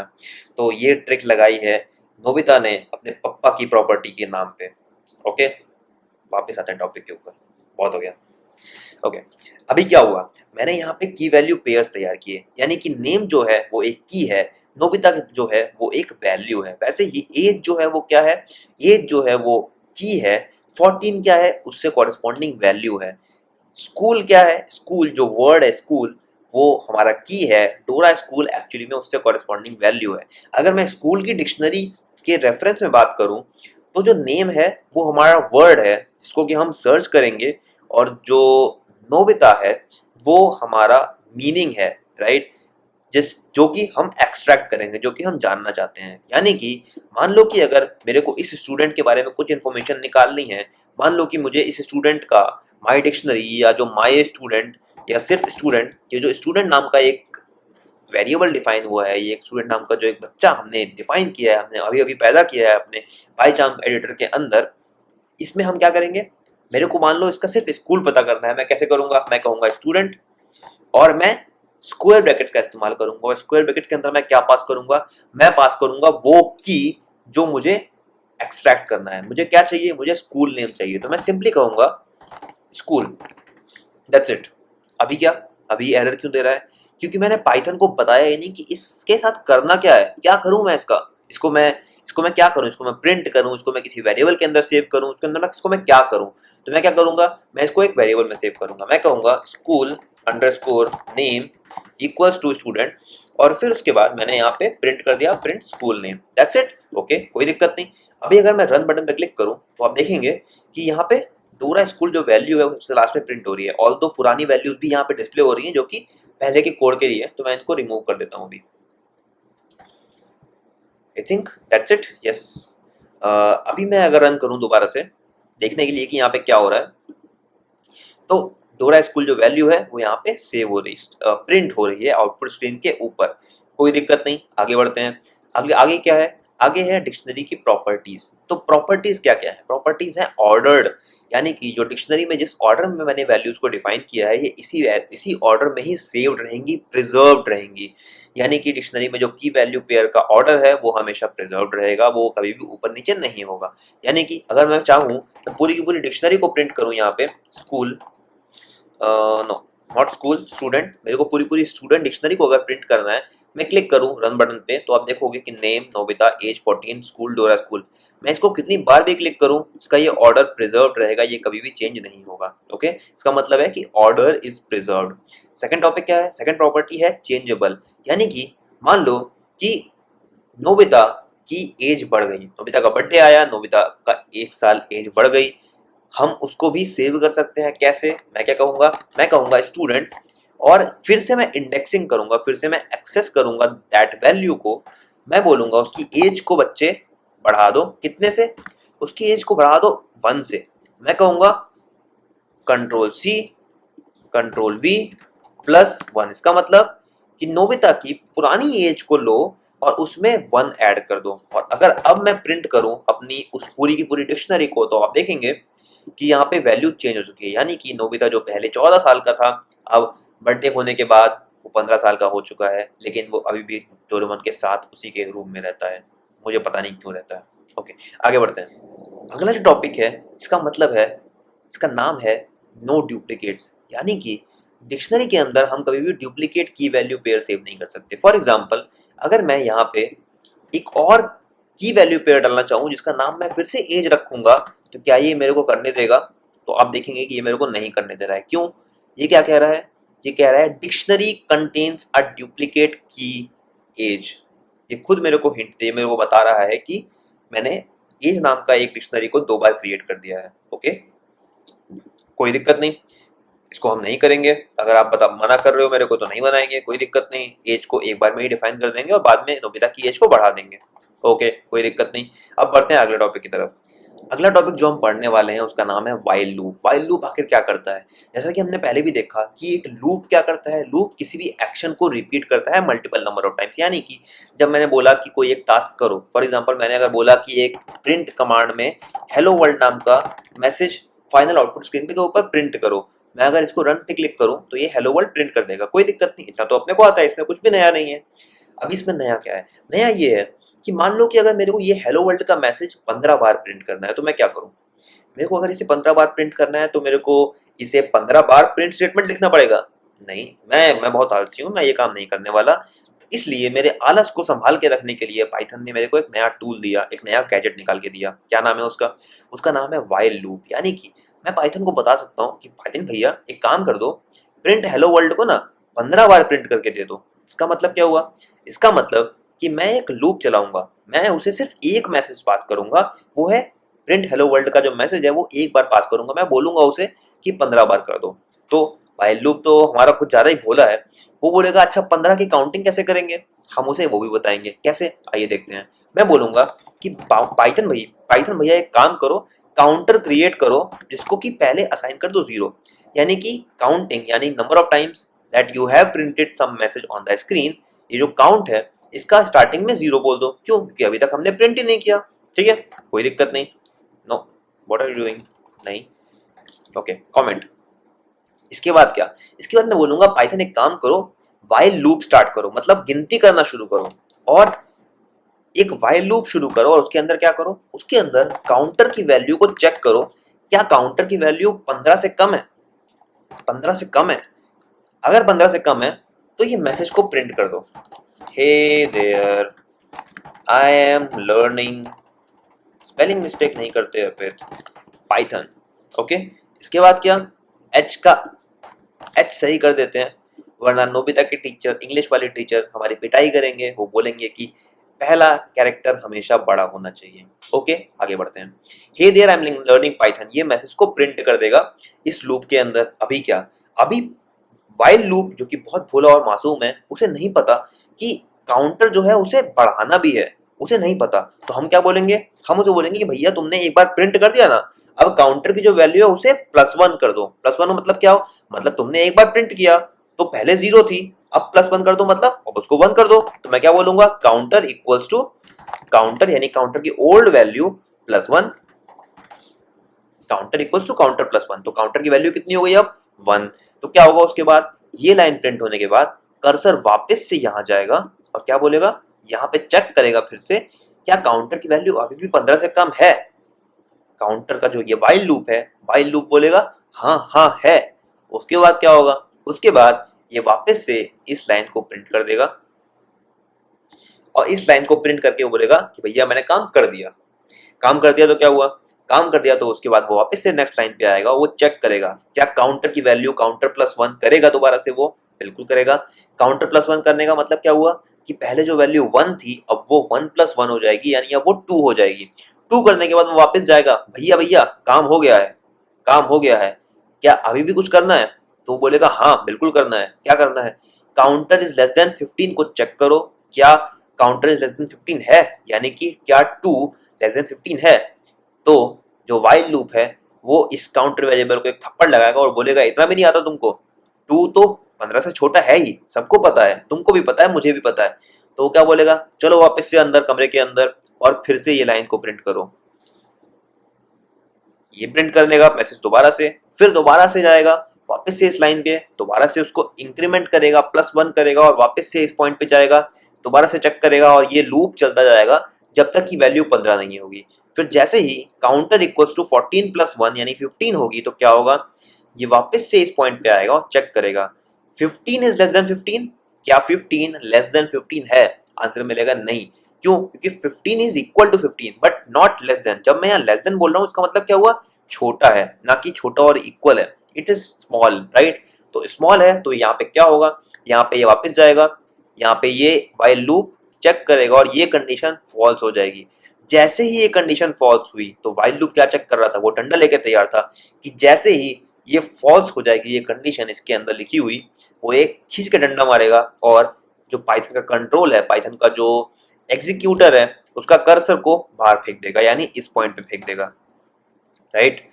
और उसके बाद क्या होगा, इसका मतलब ये हुआ कि वाइल लूप हमारा यहीं पे टर्मिनेट हो जाएगा और हमारा प्रोग्राम आगे बढ़ जाएगा, यानी कि हमारे केस में प्रोग्राम एंड हो जाएगा क्योंकि इसके बाद हमने कुछ भी कोड नहीं लिखा है। अब अगर मैं अभी रन करूं तो देखते हैं क्या होता है। मैंने रन किया, आप देख सकते हैं यहाँ पे hey there I am learning Python के मैसेज को इसने 15 बार प्रिंट कर दिया है, उसके बाद ये अपने आप टर्मिनेट हो गया है, राइट। ओके, इसके बाद क्या पढ़ना है, इसके बाद हमें पढ़ना है फॉर लूप क्या होता है। अब फॉर लूप जो है ना वो वाइल लूप से थोड़ा सा स्मार्ट है। वो क्या बोलता है कि भैया मुझे पहले से पता है, मैं तभी काम करूंगा जब मुझे पहले बता के दोगे कि करना क्या है। कैसे, आइए देखते हैं। फॉर एग्जाम्पल, जैसे कि हमने अभी भी देखा थोड़ी देर पहले ही, जब हमारे पास लिस्ट होती है पूरी की पूरी, एक सेट ऑफ आइटम्स है, उसके अंदर कुछ वैल्यूज सेव हैं,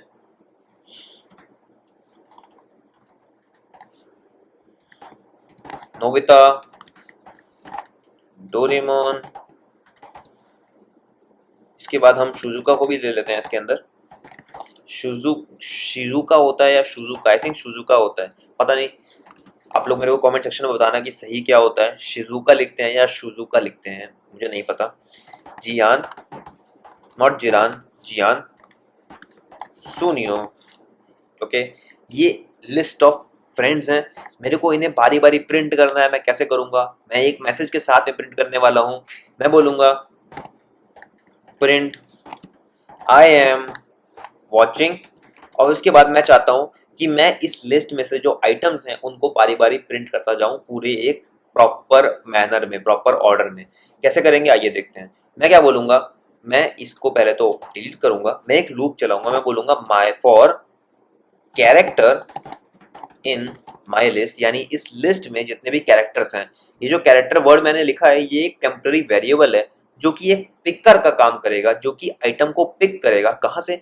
इस लिस्ट में से बारी बारी पिक करेगा, इसमें सेव करेगा और आगे प्रोसेस फॉलो करेगा। क्या करेगा आगे? वो करेगा ये कि आई एम वॉचिंग, और इसके बाद यहाँ पे मैं स्ट्रिंग मैनिपुलेशन का यूज कर रहा हूँ, मैं स्ट्रिंग फॉर्मेटेड स्ट्रिंग्स का यूज कर रहा हूँ। यहाँ पे मैंने बोला आई एम वॉचिंग कैरेक्टर। कैरेक्टर का मतलब क्या?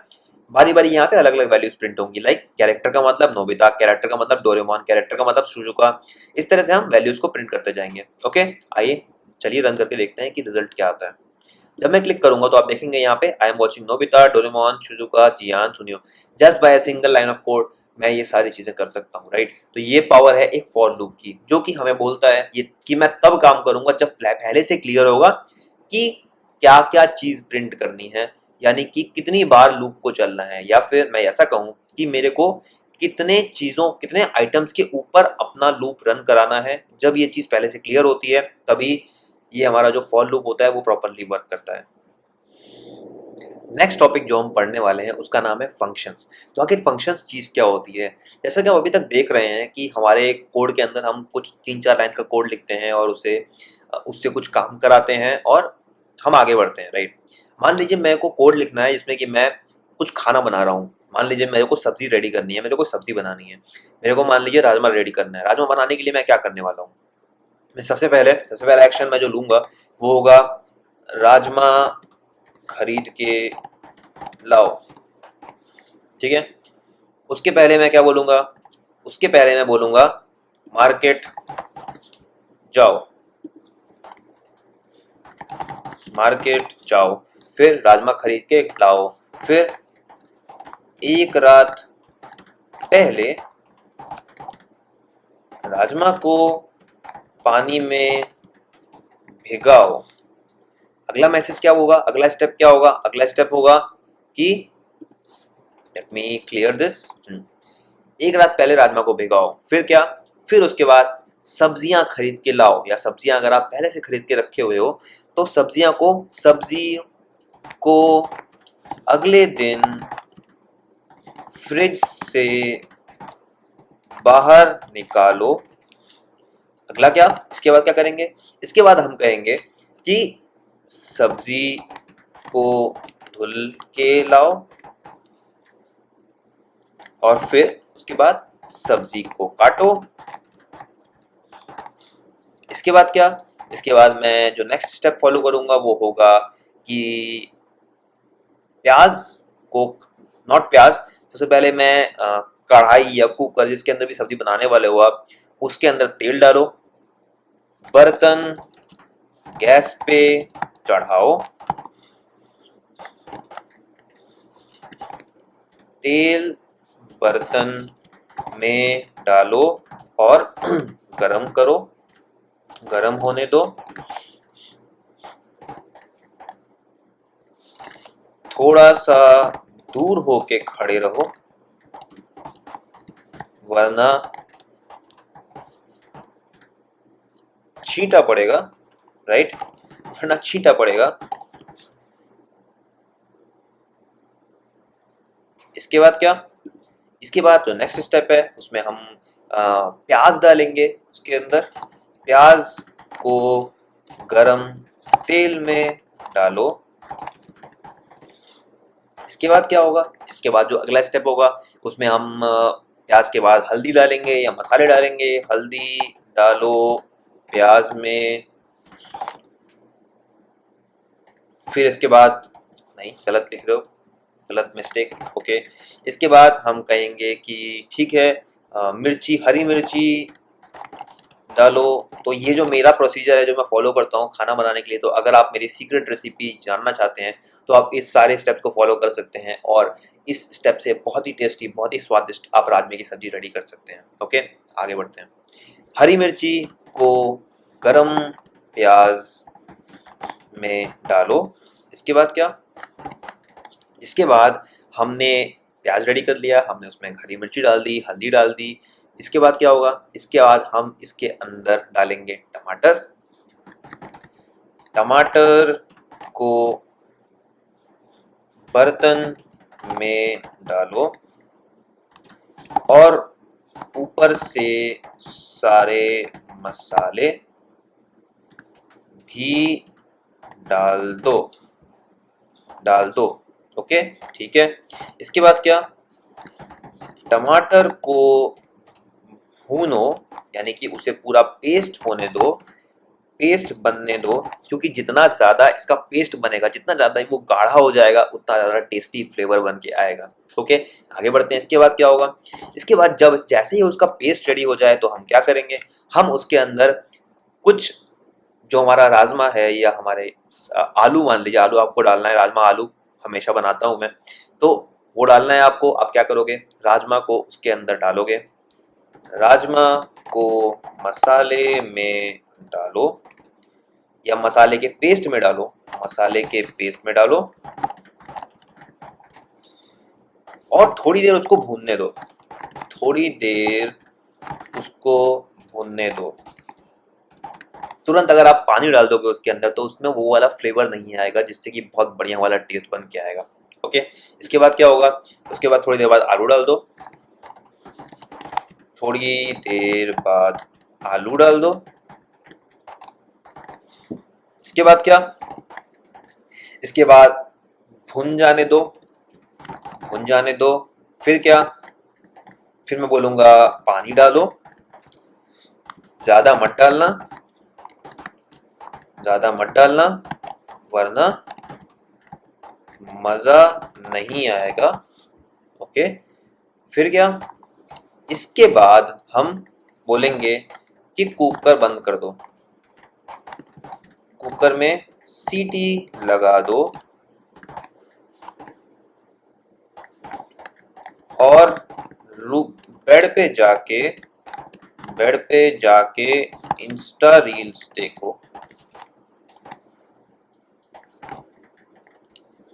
लेकिन साथ में कुकर की सीटी भूलना मत, वरना